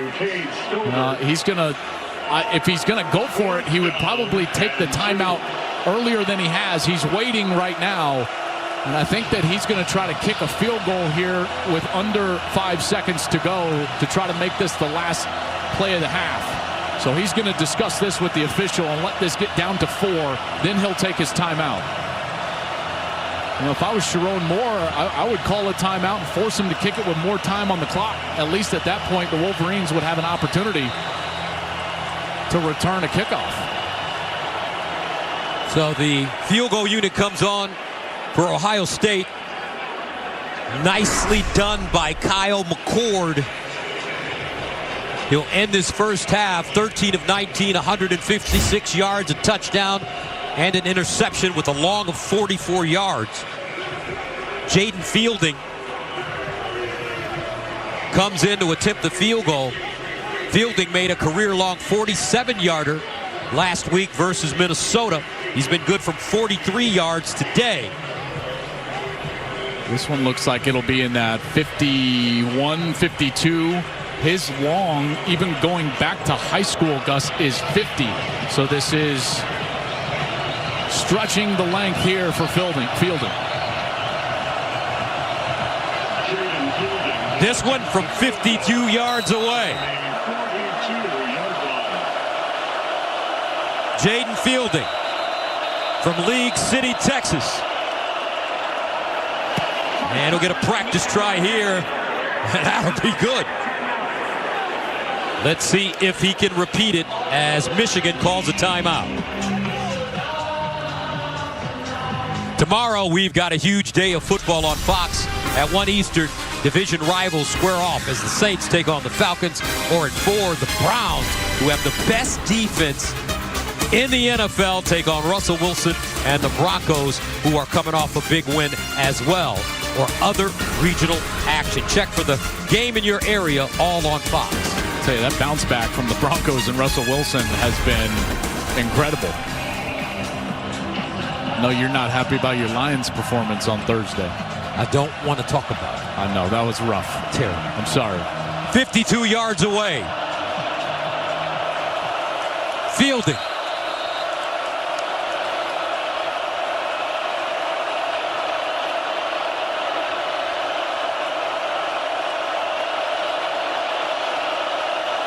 Good snap, clean hole. Fielding gets it up, and he hooked it. No good. And that's the end of the first half. Michigan on top of Ohio State, 14-10. Your thoughts? That was a big stop there for Michigan, in particular because Fielding made the first one. The timeout from Sharon Moore, a good one, as Fielding misses the second. Michigan gets the ball to start the second half. They have the lead and the momentum. But Kyle McCord doing a nice job in the second quarter to help Ohio State pull to within 4. Don't forget, after the break, join Rob Stone and the guys with the State Farm Halftime Show right here at the Big House.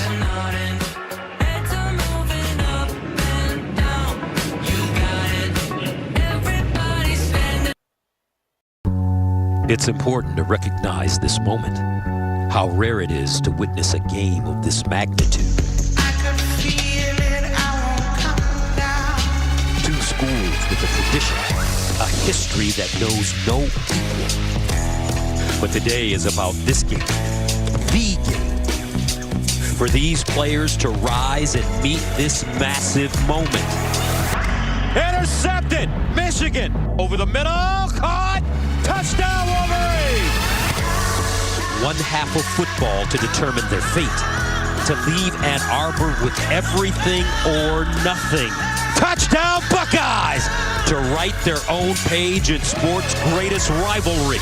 The world-famous Ohio State Buckeyes and the Michigan Wolverines on Fox. Big Noon Saturday is sponsored by AT&T Business. Next Level Moments need the Next Level Network. Welcome back to Ann Arbor, Michigan Stadium. We're ready for the second half. Wolverines on top of the Buckeyes, 14-10. Gus Johnson, along with my quarterback, Joel Klatt. I thought that the first half, ultra competitive. Kyle McCord made an early mistake, could have gone into the tank. He found his confidence and started leading this Ohio State team. Yeah, the guys just referenced it in the halftime show, and they were exactly right. Kyle found a rhythm, and he was able to attack down the field, in particular to Marvin Harrison on that last series. Would have loved to got points there, but where are we? Where we've been the last 2 years, right, Gus? Competitive, rugged first halves in close ball games, and each of the last 2 years, Michigan has really run away with this thing. I can't wait to see what the Buckeyes have in store for them here in the second half. But let's take a look at the first half. Next Level Moments, brought to you by AT&T Business. The Next Level Moments need the Next Level Network. That pick was so huge from Will Johnson. Guys touched on it there in the halftime. What a great job jumping in front of that slant route of Marvin Harrison. And then it's the beautiful job up front and from the fullback, Bredson, who they were able to get into the end zone. Roman Wilson, beautiful pass. J.J. McCarthy threading the needle. Roman Wilson is stood. And Emeka Egbuka answers. It's been a series of quality drives and answers from the opposition. And now we get into this second half. And like I said, this is when Michigan in the last couple of years has really leaned on this Ohio State team. All right, let's go downstairs to Tom Rinaldi. Gus, thanks a lot. The echoing word being rhythm. Talking to Ryan Day, walking down the tunnel, he said we found our rhythm offensively as that second half went on. We bounced back well from the turnover. Pleased with what he's seen from Kyle McCord growing more comfortable. Defensively, especially pleased with the ability to be stout against the run, which was so important. Message to the team, win the first 5 minutes of this half and go from there. Guys? All right, Ryan Day, one of the best coaches in college football in halftime adjustments. Yeah, he is, and he's facing a team that has been outstanding in the third quarter. In fact, no team in college football has a better point differential than the Michigan Wolverines in this quarter. So both of these coaching staffs know what it's like to make adjustments and find success in this third quarter. Samaj Morgan brings it back, the talented freshman from West Bloomfield, Michigan. He'll give him nice field position. Let's go downstairs and check in with Jenny Tabb. Well, gosh, Sherrone Moore said he was feeling great going into the locker room. I asked him about getting that run game going. He said we need to stay patient, stay the course. Now, with J.J. McCarthy, he said, I've loved what we've seen from our quarterback, that mobility. He has been great, made the plays we need to see from him, and he loved what Mikey Sainristil was doing out there as the captain, the tone setter. Now, Gus, it was emotional in the locker room. Guys were fired up. Everyone saying we need to play the best 30 minutes of football of our life. We will see. Ohio State will have something to say about that. First down and 10 at the 22. Blake Corum in the game and running back. McCarthy throwing on first down. Underneath, he's got his man. It's Loveland, turns it up, and the big tight end.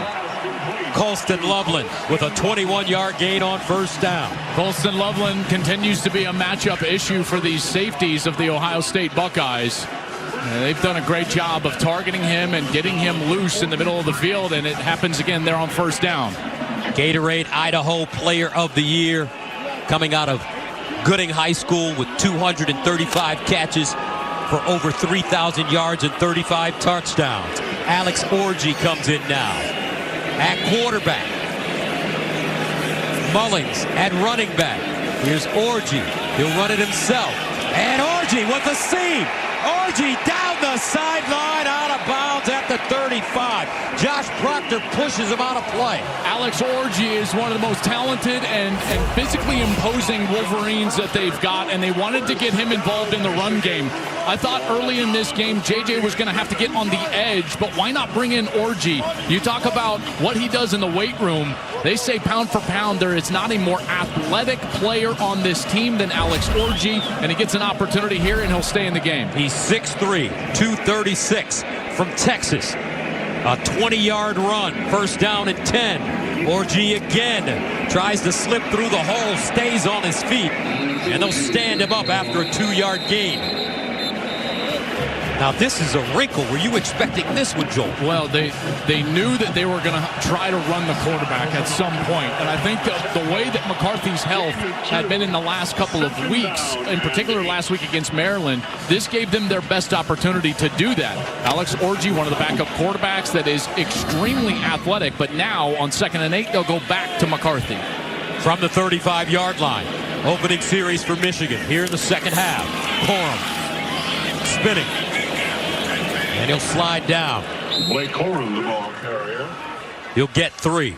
You know, these ends, JT Tuimoloau, number 44, and number 33, Jack Sawyer, they have been playing the run very well with these tackles and closing down, pinching in from those end positions. The outside run is more open for Michigan than the interior run. They have had very little success running at the interior of that Ohio State defense. Look for them to get on the edge here in this second half. 2 tight ends in the game. Play fake. McCarthy sprints out of the pocket in trouble. And he throws it. Is it a catch? Roman Wilson? Yes, and a first down for the Wolverines. He got his foot in bounds. They call it a catch. Here's Roman Wilson. I don't know. It looks like he was out of bounds. Yeah, he definitely was out of bounds. Right when he touches that left hip is definitely on the ground. That one should be reviewed immediately. Michigan trying to snap it quickly. Ryan Day knows that's not a catch. The play's under further review.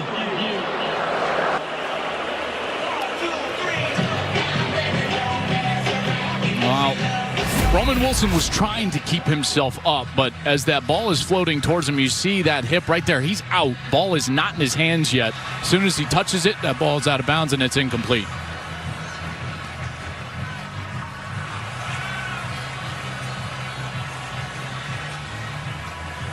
And I'm interested when you look at this Michigan offense, Joel, you're not seeing any kind of vertical passing game. Well, they've gotten some passing game going in the interior with Colston Loveland against those safeties. As Ryan Day continues to bark at the officials, he's going to get this call. It's pretty clearly an incompletion, but they have not gone on the outside. They've tried a couple of times, Gus, those double moves. But you got to give Denzel Burke, number 10, Davison Igbinosun, number 1, a lot of credit because their coverage early in this game, I think, scared Michigan away from some of those deep shots on the outside. So where's the matchup? It's on the interior. The interior with their tight end, Colston Loveland, and then probably trying to get JJ, like we just saw, on the edge and get that athleticism going.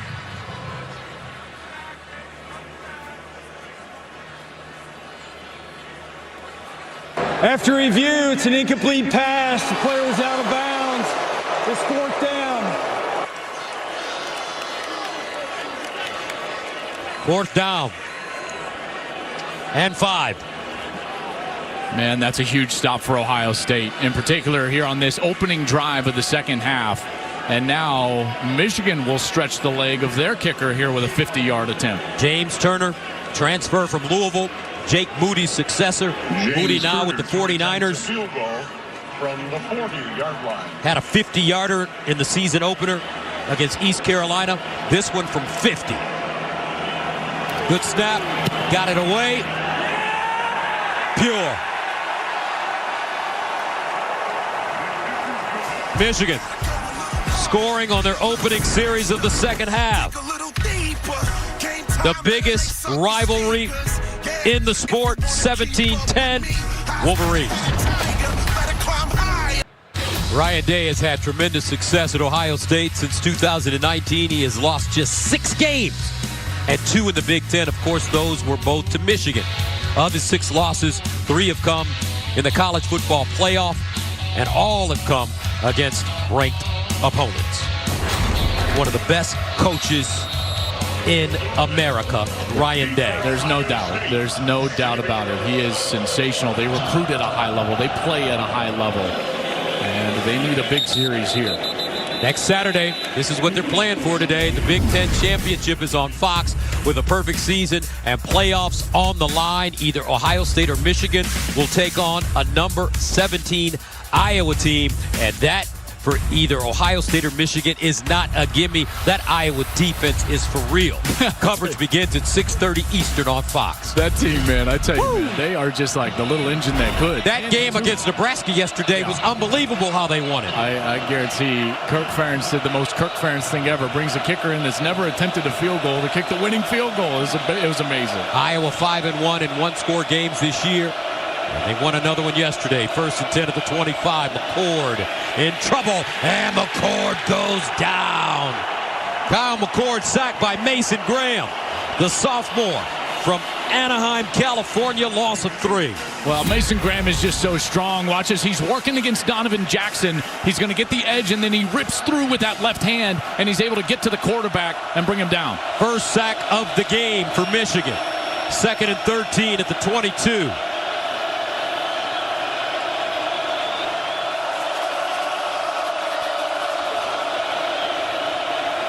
McCord delivers underneath. Marvin Harrison Jr. makes the first man miss and gets out of bounds after picking up a first down. A 14-yard run for Marvin Harrison Jr. how about this move after the catch to just stop on a dime, make Will Johnson miss, spin to his right, and then get out of bounds with the first down. That is sensational stuff. 3 catches, 82 yards for Maserati Mar. 1st and 10 at the 36. Henderson looking for that daylight. He can break one big at any time. Game's 3 that time. Raiden McGregor, young man for Port Huron, Michigan, with the tackle. Both of these defenses, the interior, have just played so well. And here's some tempo now. Had some success earlier. Let's see it here. 2nd and 7. They throw it out wide. Ibuka, first down, Buckeyes. I'll tell you what, I love the way Kyle McCord is playing now, Joel. He's been criticized a lot by Buckeye Nation, but he's resilient. And easy throws. This is also his play caller, Ryan Day, giving him an opportunity to find success. A little screen route, and how about the block downfield by Marvin Harrison Jr.? Has a 15-yard gain, 1st and 10 at the 45. McCord leading Ohio State on a last-minute drive in South Bend against Notre Dame. Chip Trainum with a last-second touchdown. Henderson puts his foot in the ground. And Travion. Nice gain of 4. There's definitely a little bit more of a flow here. You see a couple of those easy completions after Harrison was able to spin, get the first down. Then you get a Mecca out on the outside, and now just a little daylight with that run game on first down. 2nd and 6.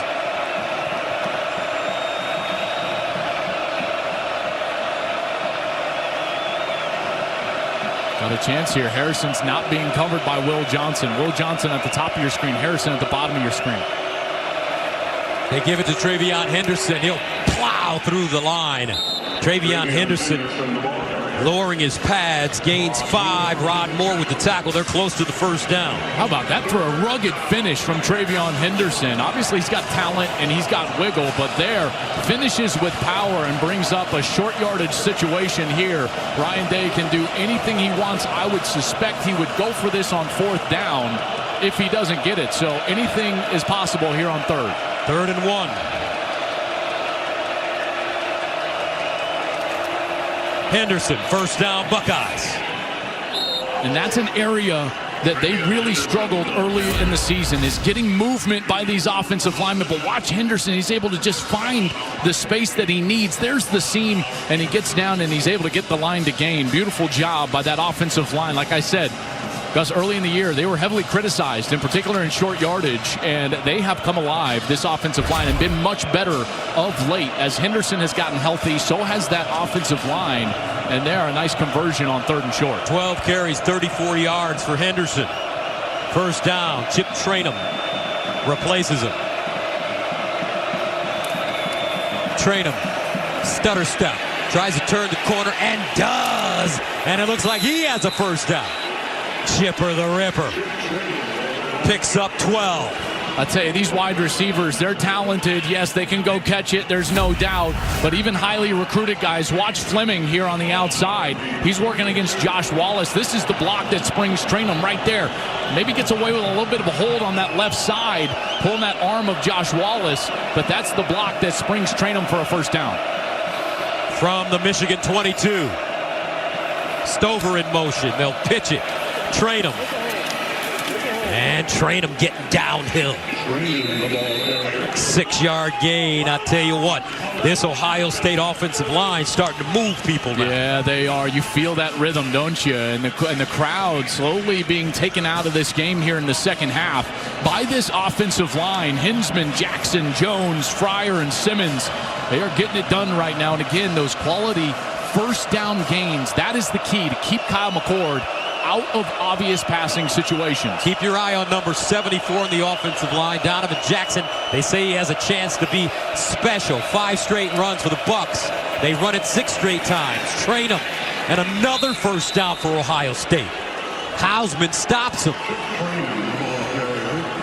But the Buckeyes going old school Ohio State football. I'm sure Eddie George, if possible, is watching this and saying, yeah, I remember that. There's no doubt. This has been a throwback, and it's gone right at the teeth of the Michigan defense. What Michigan is most proud of, their interior, those defensive linemen, and those guys are tired in their hands on their hips as the Buckeyes have driven down the field. TreVeyon Henderson back in. First down and 10 at 11. Ohio State smelling pay dirt. Henderson takes it. Henderson, galloping Henderson, powers. Close to the Michigan goal line, a gain of 8. And the world famous moving people even more. Boy, these Buckeyes giving Michigan a taste of their own medicine right here. Look at them downfield, getting to the second level. They'll run it again, looking for the touchdown, and they have it. Ohio State. Smash mouth football. And the Buckeyes with a chance to level this game at 17. Michigan is saying, what happened? Watch this. Kenneth Grant right here. He's going to swim into the wrong gap. He should be outside. He goes inside. And guess what? Henderson finds that. Now he's only got a safety in front of him. He runs right through Rod Moore, and it's a touchdown for the Buckeyes. He caps that drive. 8 straight runs for Ohio State. Fielding looking to equalize, and we are level at 17. Ohio State all the way down the field. Physical, determined. 17 up at the Big House. Back after this.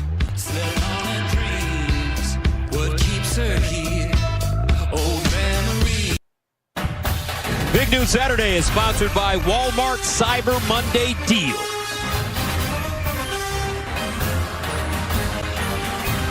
Ohio State and Michigan, when they're meet, it's always destined to be emotional. Here's Woody. Why did you go for 2 points with a 50-14 lead? Because I couldn't go for 3. Woody Hayes, 1968. I just got a text from Eddie George.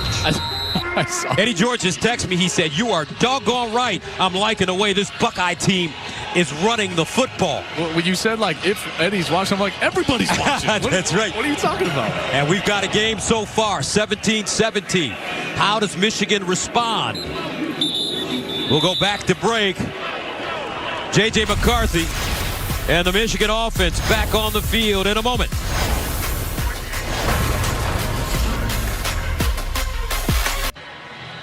We knew TreVeyon Henderson had the potential to be the X factor in this game. He scores a touchdown here. And it was a rugged drive. You know, it wasn't those highlights that you see last week, breaking off a big run. This was short yardage, lowering his pads, getting through. Remember, he was hurt at one point in the first half, had to wrap up that ankle. Tom told us he was testing it out on the sidelines, and now you look at what they do. They come out of the locker room, and then they keep it on the ground. That rushing offense, 46 yards on that drive alone after only running for 37 yards in the first half. How does Michigan respond? Ohio State went on that 12-play, 75-yard drive. They ate up 5:35. First and 10, Wolverines at their own 25. Corum straight ahead. He'll get to the 30. Blake Corum, the ball carrier. You know, we heard all week and saw the last 2 weeks of Michigan having this package of offensive linemen, extra offensive linemen to put into the game, and haven't really seen it. They've had a sixth offensive lineman out there a couple of times. And you just wonder if Sharon Moore, you know, now in the waning moments of the third quarter, could be thinking about getting rugged with some extra offensive linemen on the field. Second down and 5 at the 30. McCarthy underneath, caught inside, and that's Loveland again. An 11-yard game for Colston Loveland. Well, a nice switch release there. He started outside, and then he comes all the way inside, and then he's just going to find the zone in between the two linebackers, Steele Chambers and Tommy Eichenberg. He's been their best offensive player so far today, Colston Loveland. He's been the most consistent guy. Now 4 catches for over 50 yards. Donovan Edwards comes in at running back. First and 10 at the 40. Loveland will take a blow. Out of the offset eye. Edwards. Donovan Edwards, the ball carrier. He'll get 4. Styles. Ty Hamilton. Gus, you see this safety back there? That's Josh Proctor. That's the change this year from last year. It would have been everyone up near the line of scrimmage. That's what allowed Donovan Edwards to break off those long runs. But the reason that they changed was the second half against this Michigan team. Now they are a team that banks on limiting explosive plays. Play fake, McCarthy with time. McCarthy dancing, rolling. He'll tuck it, cut it. Still on the move, J.J. McCarthy sliding down at the Ohio State 40-yard line. A 15-yard gain. He's got 4.4 speed when he's healthy. Well, he's certainly healthy after a run like that. You take a look at him taking off on that right side. It's a great decision, and this is what makes him so dangerous. Every defensive coordinator I've talked to talked about his element with his legs as being the toughest to defend. First down and 10 at the 41.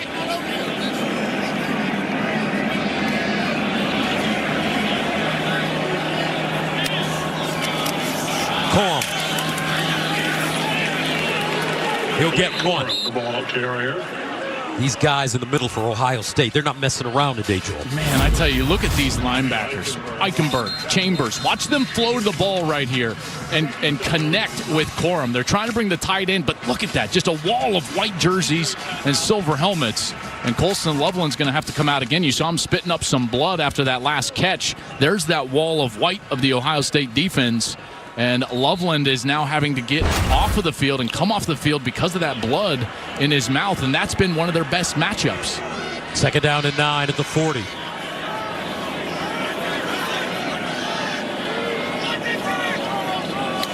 McCarthy steps into his throw over the middle, wide open target. This time it's A.J. Barner still on the move. The Indiana transfer gashing the Ohio State defense for 18. Watch Barner here because he's going to initially block out in pass protection, and it's a delay release from the tight end. They used to do this a couple of years ago really effectively with Eric All, who ended up transferring to Iowa, but Barner, the transfer from Indiana, beautiful, nice release, and it's a big first down for the Wolverines. And Zach Zinter, their All-American right guard, is down.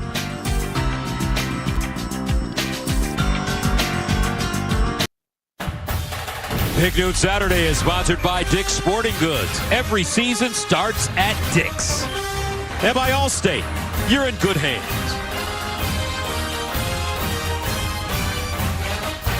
Welcome back. Disturbing scene on the field. Zach Zinter, their All-American right guard, came back because he wanted to be a part of this team, felt that they had unfinished business. Got his knee rolled up on, folks, and we're not going to show it to you. It's ugly.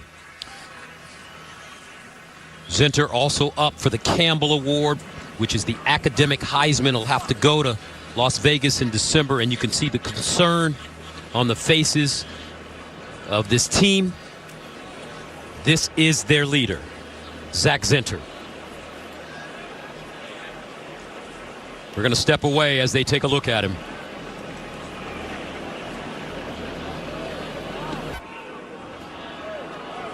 While you were away, 100,000 fans were chanting, "Let's go, Zach." The entire Michigan team, when he was put on the cart, came out and surrounded Zach Zinter. His day is done. Michigan will be without their superstar offensive lineman. They're without their head coach.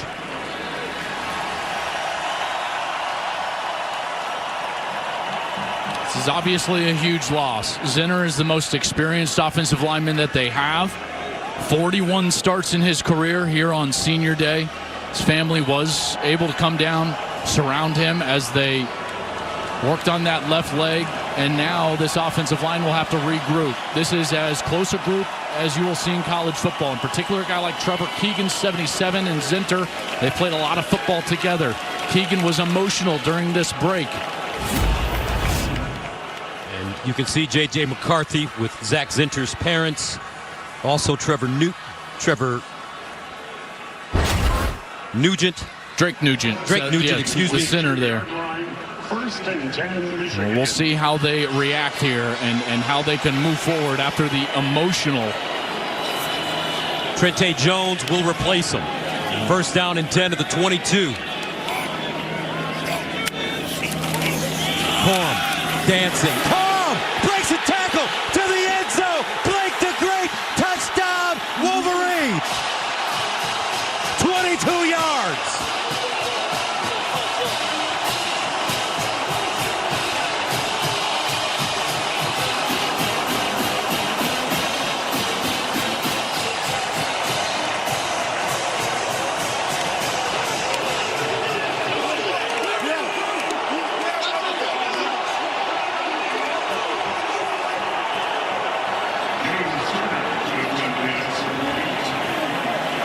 James Turner for the extra point.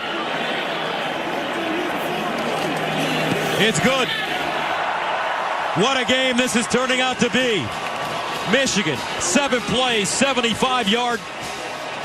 They eat up 340, and here's a look at Blake Corum. Well, Blake is going to get himself isolated on the safety. This is Sonny Styles. Watch here, third level move, and he just outruns him to the left. Styles takes a bit of a poor angle there towards the inside, and Corum takes off on that left side. And that's the thing that I think opponents fail to realize about Blake Corum. He's so good in the short yardage, and he's so powerful, but he has that quickness and the burst. We saw it against Penn State. We see it there again against Ohio State here, and what a huge touchdown, flashing the 6'5" for his offensive lineman, Zach Zinter, who was just carted off the field.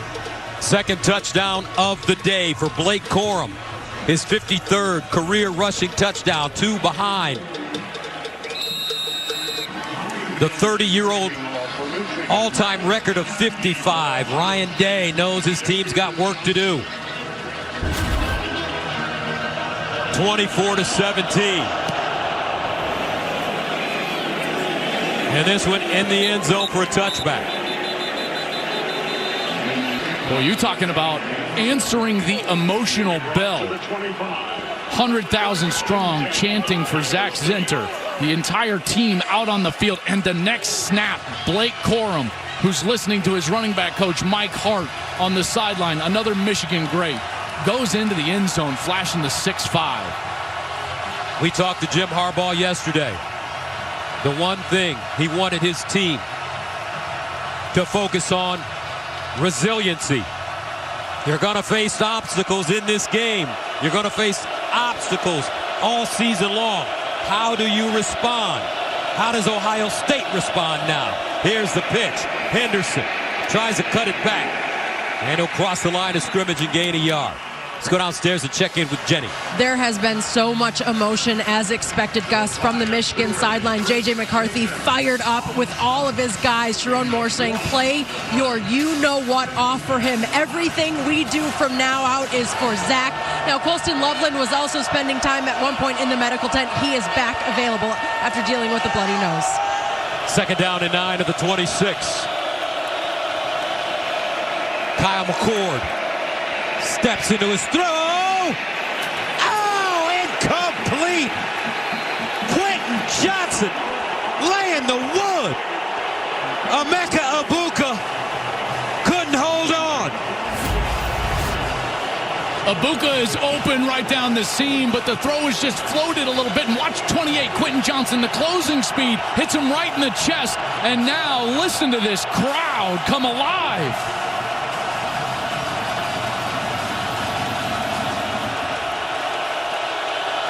Third down 9 at the 26. McCord. Incomplete. And Ohio State will have to punt it away as they go 3 and out. And it's the first time today Ohio State has been unable to match the Michigan score. They had scored field goal, touchdown previously in the game when Michigan was able to get in the end zone. But there, defense holds up. Good series for those Wolverines. Jesse Mirko will punt it from the 12. Jake Thal, the deep man, at the Michigan 34. Wolverines with a chance to get decent field position.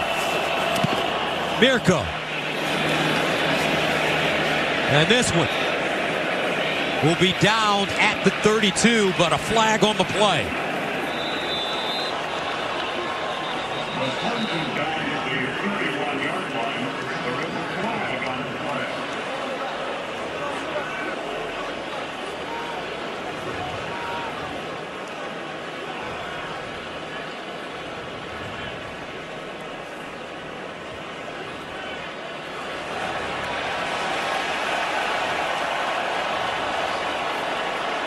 Formation issue there for Ohio Illegal State. formation. Kicking team number 6. 5-yard penalty will be added to the end of the kick. First down. That'll give Michigan some good field position here and all the momentum in the world after that last offensive series. And this is one of those times, this coaching staff, Jesse Minter always talks about that point in the third quarter. There's going to be a moment in the third quarter where he knows a quick 3-and-out is going to enable his team to go score and then quickly score again. That was that moment. He gets the 3-and-out. Now I would expect Sharon Moore to get aggressive here on this series. I would expect J.J. McCarthy to take a shot. Michigan has scored on 4 of their last 5 possessions. Donovan Edwards in the game. 1st and 10 at the 36. Edwards follows his block. Bounces it outside. Oh, and he's wrestled down from behind. What a tackle by Tommy Eichenberg. If not, Edwards had daylight in front of him. Yeah, there's exactly right. They had big old 77 Trevor Keegan out in front. He was blocking Denzel Burke. And if Eichenberg doesn't make that tackle, Edwards is likely still running. Beautiful job by the middle linebacker, number 35, splitting through that offensive line and getting the ball carrier to the ground. 26 seconds remaining in the period. 2nd down and 5 at the 41. Edwards remains in. McCarthy, quick strike, near side. Wilson turns, and a first down, Wolverines.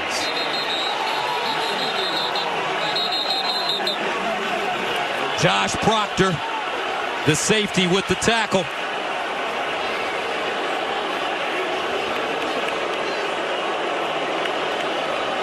A lot of wrestling going on at the end of that. Proctor was trying to keep Roman Wilson from the line to gain, try to strip on that ball. But boy, how about the momentum shift in this building over the course of the last 3 minutes. We head to the 4th quarter, a 7-point game. Michigan on top of Ohio State.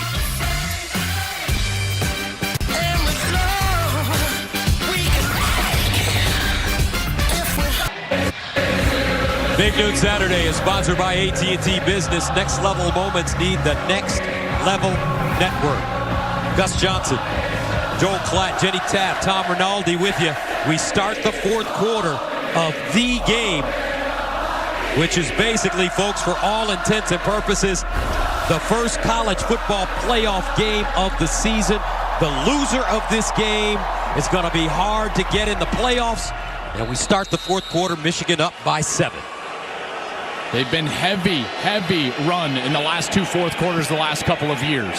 1st and 10 at the 46. Edwards, they pitch it to him. Edwards wants to throw it. Wide open. He's got his man. Loveland. Inside the Ohio State 20. 34 yards. We've seen Edwards' ability to throw the ball before. A couple of years ago in the conference championship game, a beautiful throw to Roman Wilson. Here he finds his tight end. Edwards delivers it right over the top of that defense. And Sharon Moore is being ultra aggressive. He said he was, Gus. He's now 3 for 3 on 4th down. Now pulling out all the stops, and Aiden Hutchinson loving it. 1st down and 10 at the 20. For Michigan, Blake Corum back in.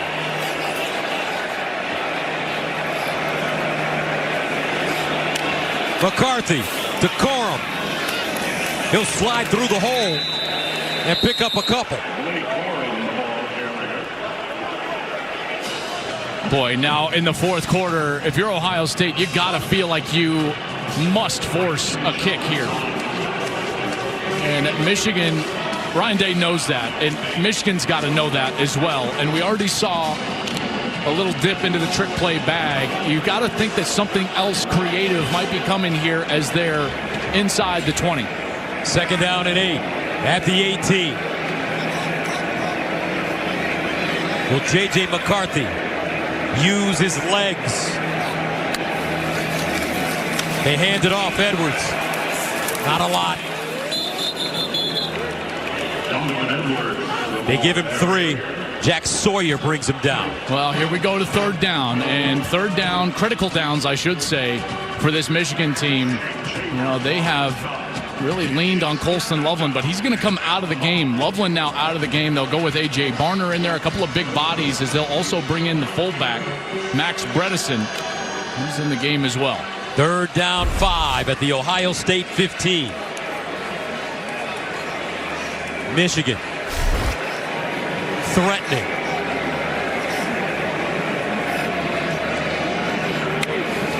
McCarthy swings it out. Morgan and dang tackling. Incredible pursuit by Ohio State to Imoloau. With the tackle, Burke with his nose in it as well, and that brings up fourth down. Burke did a great job diagnosing that right away and just took off, did not hesitate, and got to Samaj Morgan. Morgan got no momentum moving forward, and JT Tuimoloau finished it up. Watch number 10, Burke, right away, just flies up, doesn't make the play, but allows his teammates to come and clean it up, and they'll force a field goal. James Turner, good from 50, this one from 38, and good. 27-17, Michigan takes the points. 11:57 to play in the fourth. Buckeyes on 0 after this.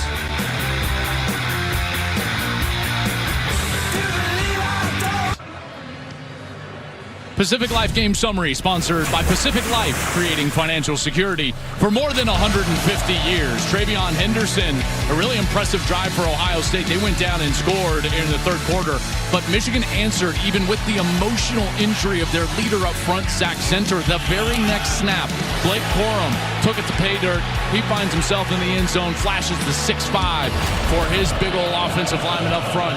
They would add a field goal, and now it's Michigan by 10. And the Wolverines kick this one out of bounds, so Ohio State will get it at the 35. Rare mistake. Tommy Doman. Let's check in with Jenny. Kickoff out of bounds. Kicking team. Ball be placed at the 35-yard line. First down.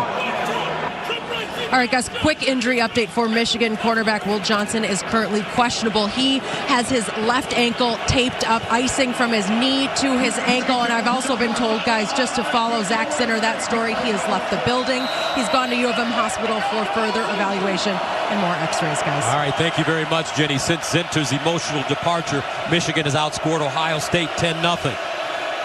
Buckeyes start from the 35-yard line. McCord handing it off to Henderson. He'll drag defenders forward and pick up 5 yards on the play. Jalen Harrell with the tackle. Well, now Michigan without their best corner. This is when you need your out pitch. An out pitch, what's your best? And it needs to be right now, and that's Marvin Harrison Jr. Mike Sainristil looks like he's guarding him. Henderson to the sideline. First down, Buckeyes. They've been able to run it. They were able to run it down the field in the third quarter and score a touchdown. They feel like they can do that. That's all well and good. But at some point, Marvin Harrison's going to need to get targeted. Only one target there in the third quarter. Henderson has done his job. Now it's on Harrison to win on the outside. At some point, they're going to give a big, heavy play action into the backfield to Henderson and try to hit Harrison Jr. over the top. First down at the 47. Henderson, the pistol back. Play fake. McCord winds up, sideline, back shoulder, puts the biscuit in the basket for Julian Fleming. Kyle McCord, what a throw, 28-yard gain. It was a beautiful throw. And how about the adjustment from Fleming, who's made a couple of beautiful catches, both along the sideline. Fleming working against Rod Moore, goes back and is able to bring it in and get the foot down. Beautiful throw from McCord, and a nice rhythm here on this series for the Buckeyes. Ohio State getting down the field quickly. 1st and 10 at the 25. McCord, unflappable since the early interception. They pitch it. No, McCord tried to dump it. That one's deflected. I believe it was Derek Moore getting a hand on it, number 8. Yeah, even though McCord tried to dip down and kind of throw that sidearm like a middle infielder, Derek Moore was able to get his hand on it and bat that away. Henderson had some room over there on that right side. See the defenders, they were all tracking deep. If Henderson can get that ball, he might get a first down and maybe more. And Derek Moore is able to bat it down. 2nd down and 10 at the 25.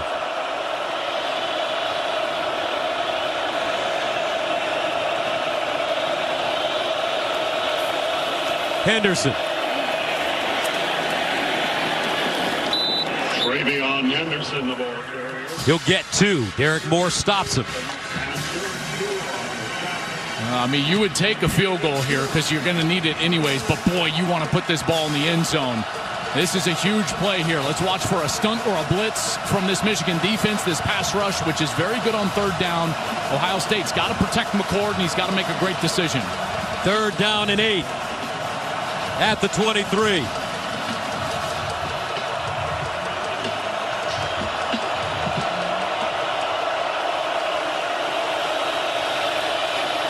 Johnson lines up with McCord. McCord to Johnson. Big opening and a first down for the Buckeyes. Great call by Ryan Day. He'll gain 9 on 3rd and 8. And did you see that shift? He started outside, and then Johnson ends up coming inside, and he switches with Travion Henderson. Big seam in the middle of that defense. And how many times in big plays do we see Ohio State and Ryan Day go to Xavier Johnson? We saw it last year in the Georgia game. We've seen it time and time again this year, and that's a big 3rd down conversion. First down to the Michigan 14 for the Buckeyes. Travion Henderson back in the game.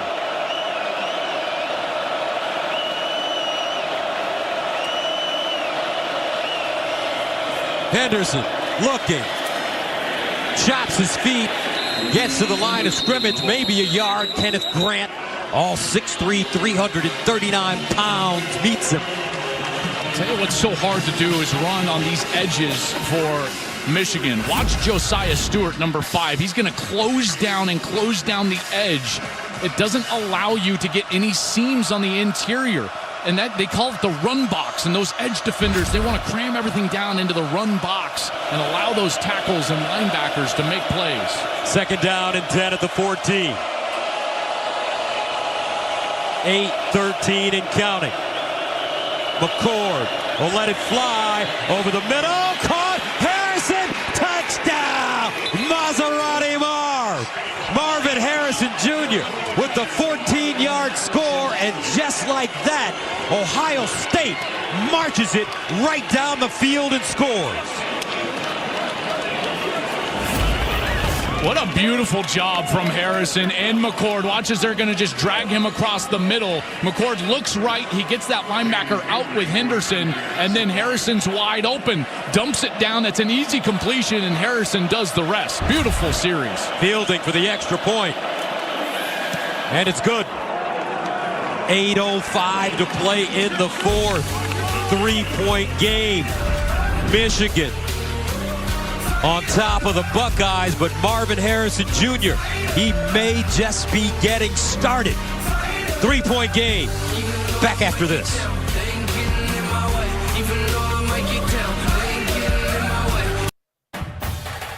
Big Noon Saturday is sponsored by Pacific Life, creating financial security for more than 150 years. The last time Michigan won 3 in a row over these Ohio State Buckeyes, they won the national championship in 1997, 27-24. Wolverines leading Ohio State, but Marvin Harrison Jr.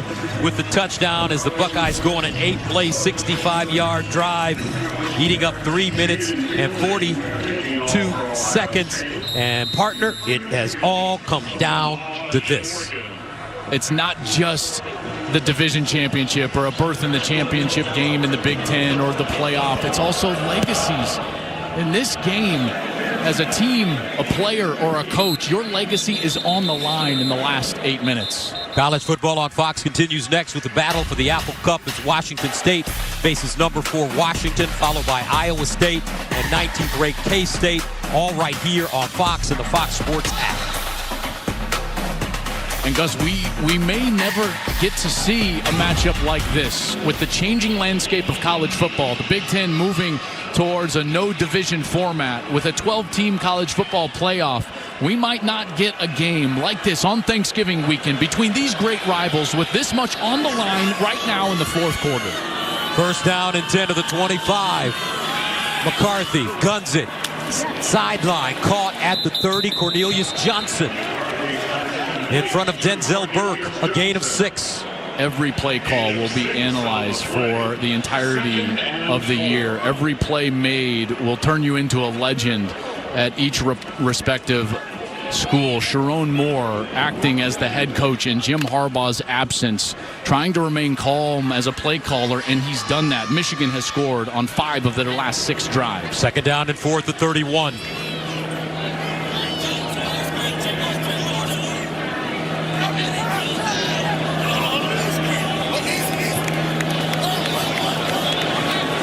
Play clock at 3. McCarthy gets it away. Corum. Not a lot. Tyleik Williams, first man to him. A 2-yard gain. Well, this is not a spot where you would go for it on 4th. So this is a great opportunity if you're Ohio State. And Michigan, it's likely a play where J.J. McCarthy's going to have a choice, an option, whether he's going to keep the ball in the run game or even make a decision in the pass game. And remember where Colston Loveland is. He's been their guy. Third down and 2 at the 33. McCarthy guns it. Caught. First down, Wolverines. Wow. Cornelius Johnson with the catch. McCarthy putting that one in a shoebox. I tell you, watch the physicality here of Cornelius Johnson.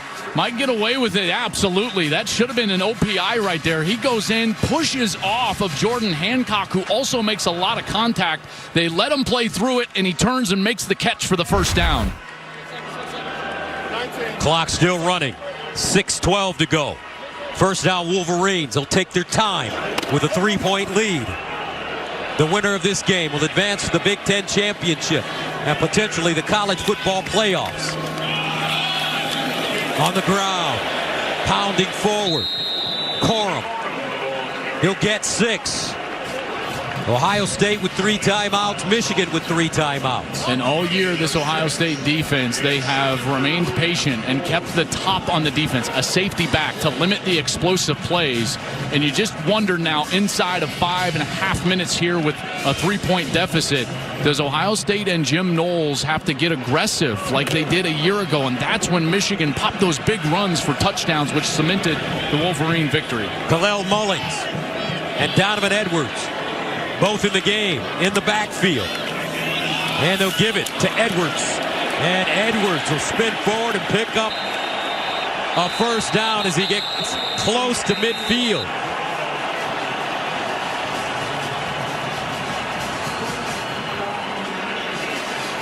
Five minutes to play in the fourth. Great push by this offensive line. Look at these big guys up front, moving the line of scrimmage. You get Donovan Edwards, Kalel Mullins with a terrific block at the second level, and then the tough finish from Donovan Edwards. And this Michigan run game is feeling it here. They've got the rhythm up front, even without Zach Zinter. They moved Carson Barnhart, 52, down to right guard. Trente Jones, 53, has come in at right tackle, and they have not missed a beat. First down and 10 at the 48. Corum, the pistol. Corum. And he'll get inside Ohio State territory. A 4-yard gain. Williams with the tackle. Boy, and just eating up so much time. And look at the patience for Michigan, just walking back to the huddle, and you can just sense the strain on the opposite sideline from Ryan Day, trying to urge his defense into a stop. And again, when does Jim Knowles, the defensive coordinator, feel like he needs to get aggressive and shoot his shot to try to get a stop? Michigan started this drive with 8 minutes and 5 seconds remaining on the clock. Now 3:50 and counting. 2nd and 6.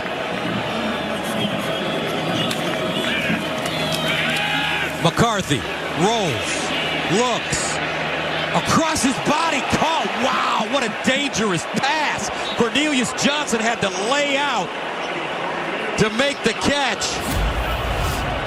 I cannot believe he made that throw. Jim Harbaugh told us earlier in the season that there are times when J.J. McCarthy is running outside of the pocket, and that Jim, when he's on the sidelines, will be saying, throw it away, or run. And then he makes a wild throw across his body. Jim almost pulls his hair out, and then all of a sudden it's successful, and he goes, good job. And I can just assume that he's sitting at home doing the same right now. 3rd down and 1. Corum. He'll get it, and a first down, Michigan. And not only do they get that completed pass to keep the clock rolling, now they get the first down, and now Ohio State is going to have to start thinking about taking all those timeouts. They've got 3 of them left. This short yardage, the push. Look at that push from the interior of that Michigan offensive line. Man, they are so good in that situation. And now McCord and Harrison, who had established a rhythm on the last offensive series, have got to be wondering whether they'll even see the ball again here in this game. First down to the 39-yard line of Ohio State for the Wolverines. A lot of huffing and puffing for the Ohio State defense. Corum again outside. Corum looking for the first down. Stays in bounds. Picks it up. And gains 13. Michigan starting to smell it now. Indianapolis, well, the Iowa Hawkeyes await. Timeout on the field. Called by the Buckeyes. 3-point game late in the 4th.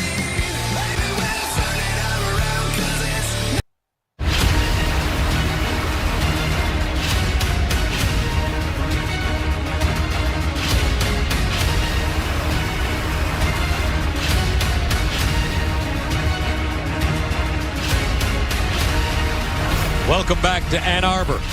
2:07 remaining in the 4th quarter. Michigan leading Ohio State 27-24. This is the 10th play of the drive coming up, which started at the Michigan 25. They've eaten up 6 minutes. Corum on first down on his birthday. Timeout Ohio State. Blake Corum turned 23 today. What a birthday present a win would be.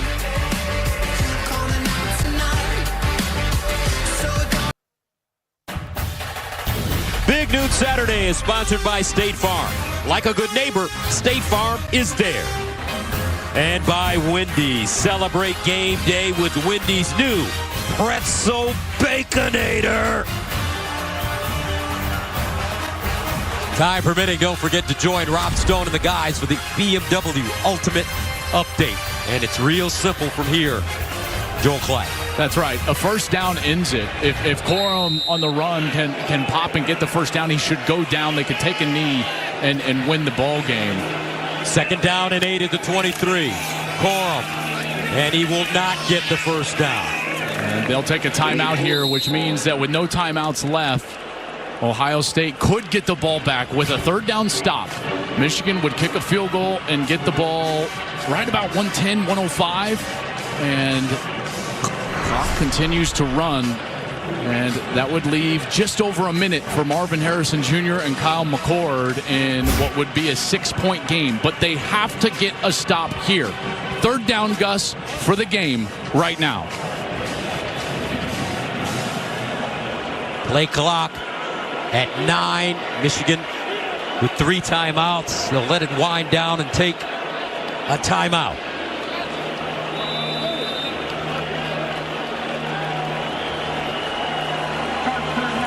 Well, it's been a story of a couple of plays here or there. Let's take a look at some of these key plays from today's game. Roman Wilson hangs on to this one. It would stand up in review.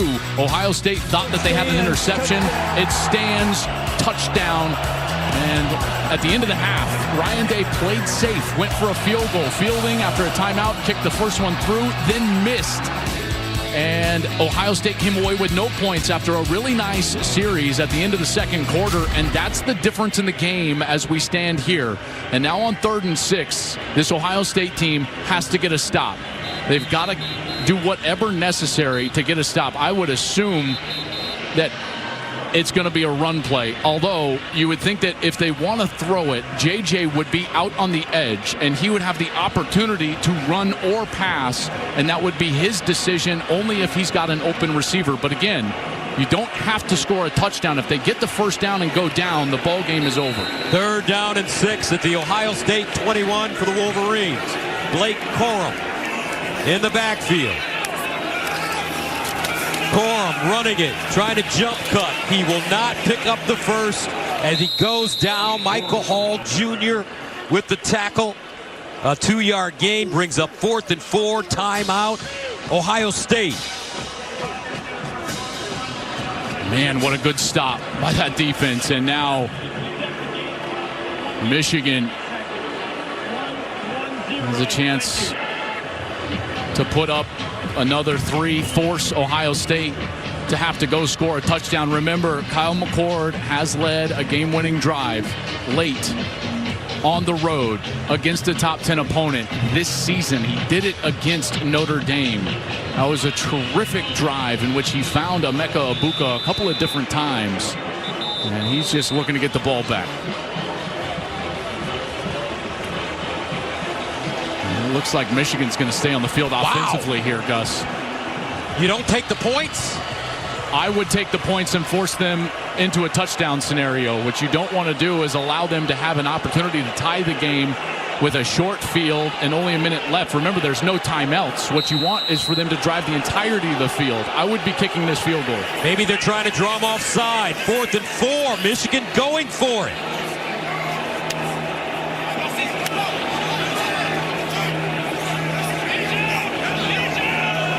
Ohio State not biting.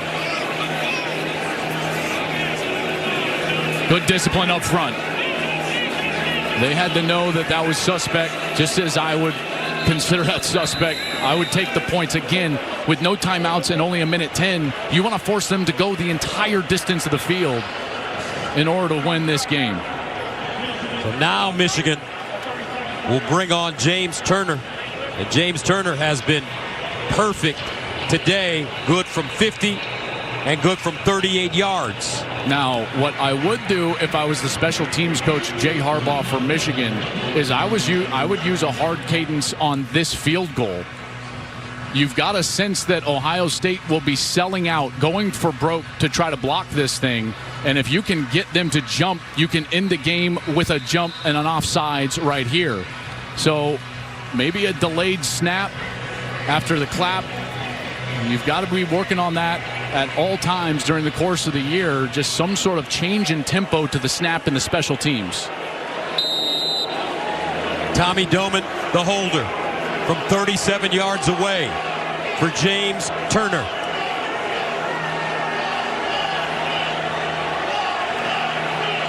Clean snap, good hold, got it away, and good.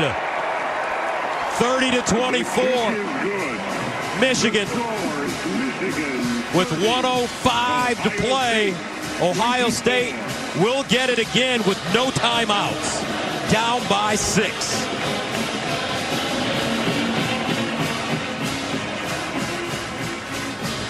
What an amazing game this has been.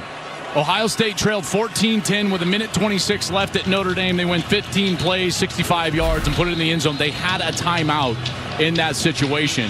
You see McCord, who has answered the bell. Gus, just as you have pointed out, early he was not very sharp, 4 of 10 with a pick. Since, he's been very good, 12 of 16, a couple of touchdowns, and they've had a little bit of a rhythm throwing the football. But this will be an obvious passing situation against what has become the best pass rush in college football over the second half of the season.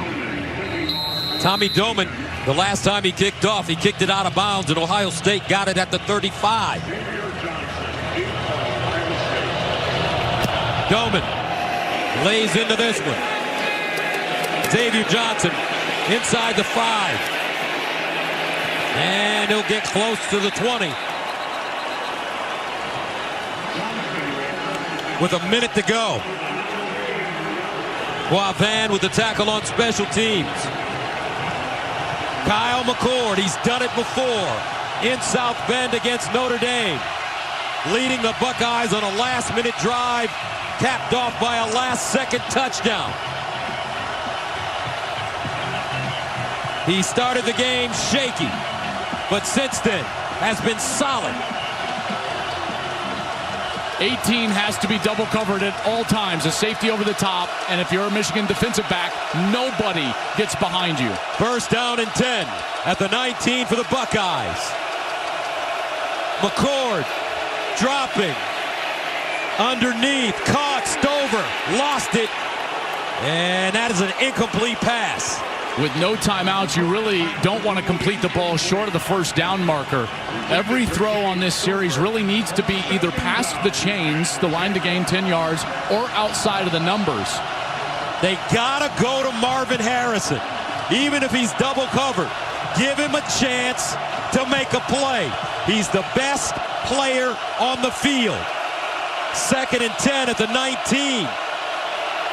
McCord looking. Over the middle, caught at the 40. A 22-yard gain for Marvin Harrison Jr. And a first down. He didn't get out of bounds, so this clock is going to start once they set the chains here and spot the ball. They need to go quickly. From the 41, McCord looks, guns it, underneath, caught. Dropped by Fleming, picked up by Ibuka, and that's an incomplete pass. I think they're calling that a catch and a fumble. The officials are spotting it at the line where Emeka Ibuka recovered that ball. And they will take a look at this one. But just like that, in 2 plays, Ohio State could be at the 40. Look at Kyle McCord. Well, started with that beautiful corner route. On the field was a completed pass, followed by a fumble and a recovery. The play's under further review. This is a huge call. Here's Fleming at the top of your screen, number 4. He's going to work the in cut, okay? So he breaks inside. Ball is on target, and you see right there, is there enough element of time there? There was a couple of steps. He clearly controlled it. So there's the control. There's 1, 2, and it looks like he's trying to move that ball and look ahead. That is going to be an awfully close call. Remember earlier, the precedent of this replay booth, they stood with that touchdown with Roman Wilson in a similar kind of a sequence, Gus. What do you think? What's your opinion? Judging by what they have done today, I think in real speed, they're going to stay with the call on the field.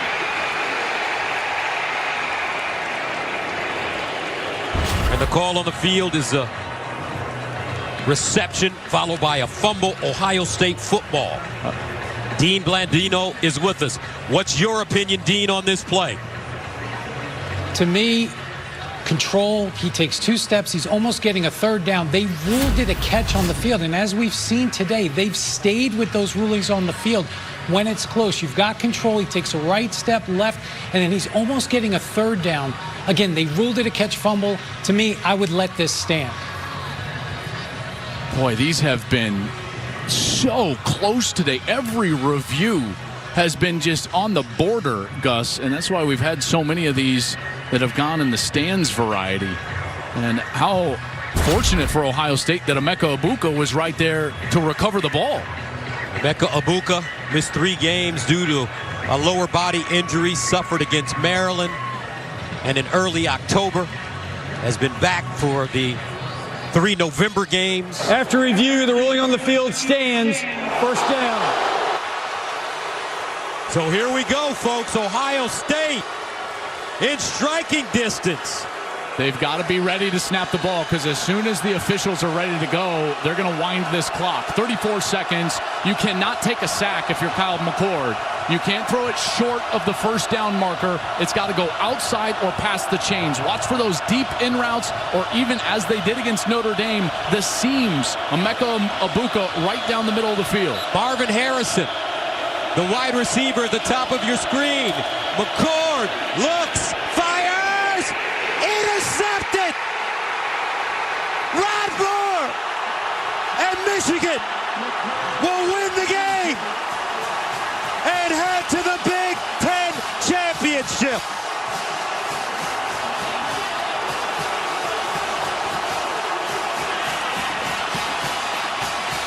pressure on Kyle McCord by this Michigan defense. After the play, unsportsmanlike conduct, Michigan player 32 removing his helmet, 15-yard penalty. First step Michigan, the ruling on the field is an interception. Rod Moore. The pressure is from Jalen Harrell. Here's the end, the outside linebacker. Watch him come inside, a little stunt like I've talked about all day. He gets home. McCord cannot get enough on that ball to Marvin Harrison Jr. You see his arm is hit as he lets go. And there's the interception. A play on a drive like that, either side will live forever. And Rod Moore makes it and seals a victory for Michigan for the third straight win in this series.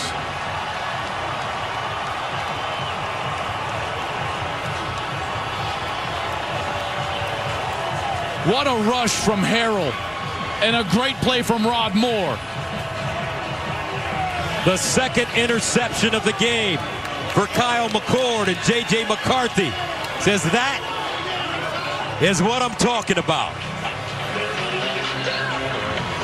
A different story for Marvin Harrison Jr. One more look. Did he catch it? Yes, he did.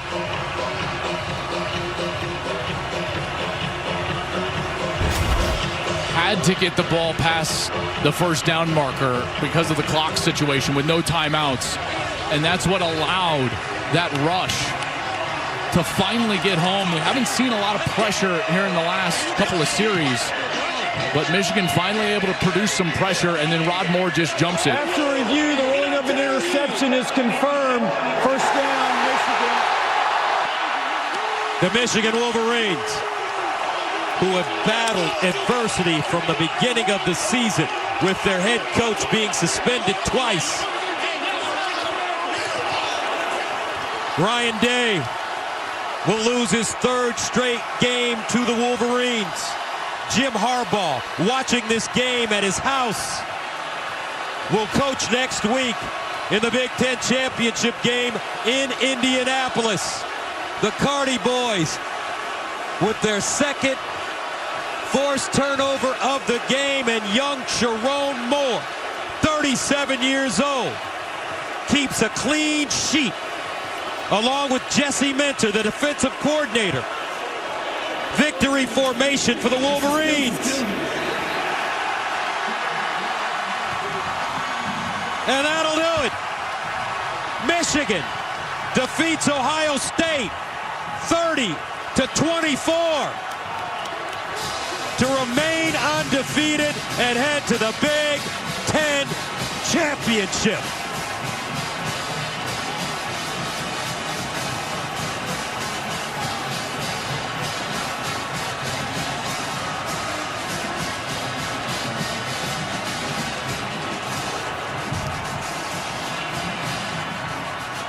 Let's go downstairs to Jenny Tabb. Oh my gosh, Coach, let me be the first to say you just won the game. Take it in and describe the emotion of this moment for you and your team. I mean, look at it. This is what it is. Michigan University, we love you. The fans, the players, man, this is all about the players. Coach Harbaugh, we got your back, baby. We love you. That was for you, baby. There was so much that went into this. Your aggressiveness in terms of what we saw on offense, on defense, that huge play from Rod Moore.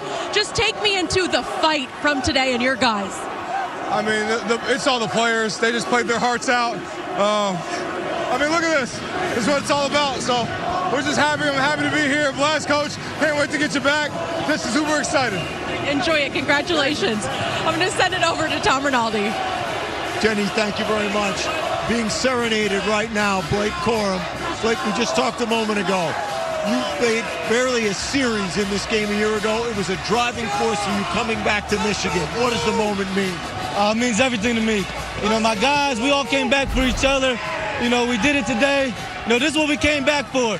Games like this in the big house when your back's against the wall and people think you can't do it. People, you know, calling you all types of names, but we stand strong and we stood together as one and we came back victorious. Your offensive line leader, Zach Zinter, goes down. You guys respond emotionally right away. What did that mean? You know, that's one of the guys that came back as well.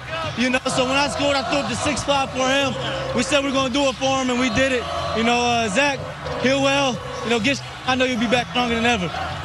The motto has been Michigan against everybody. What's the message from Blake Corum and Blue Nation to everybody? You know, it's Michigan versus everybody. If you're not with us, you're against us, but the job's not finished.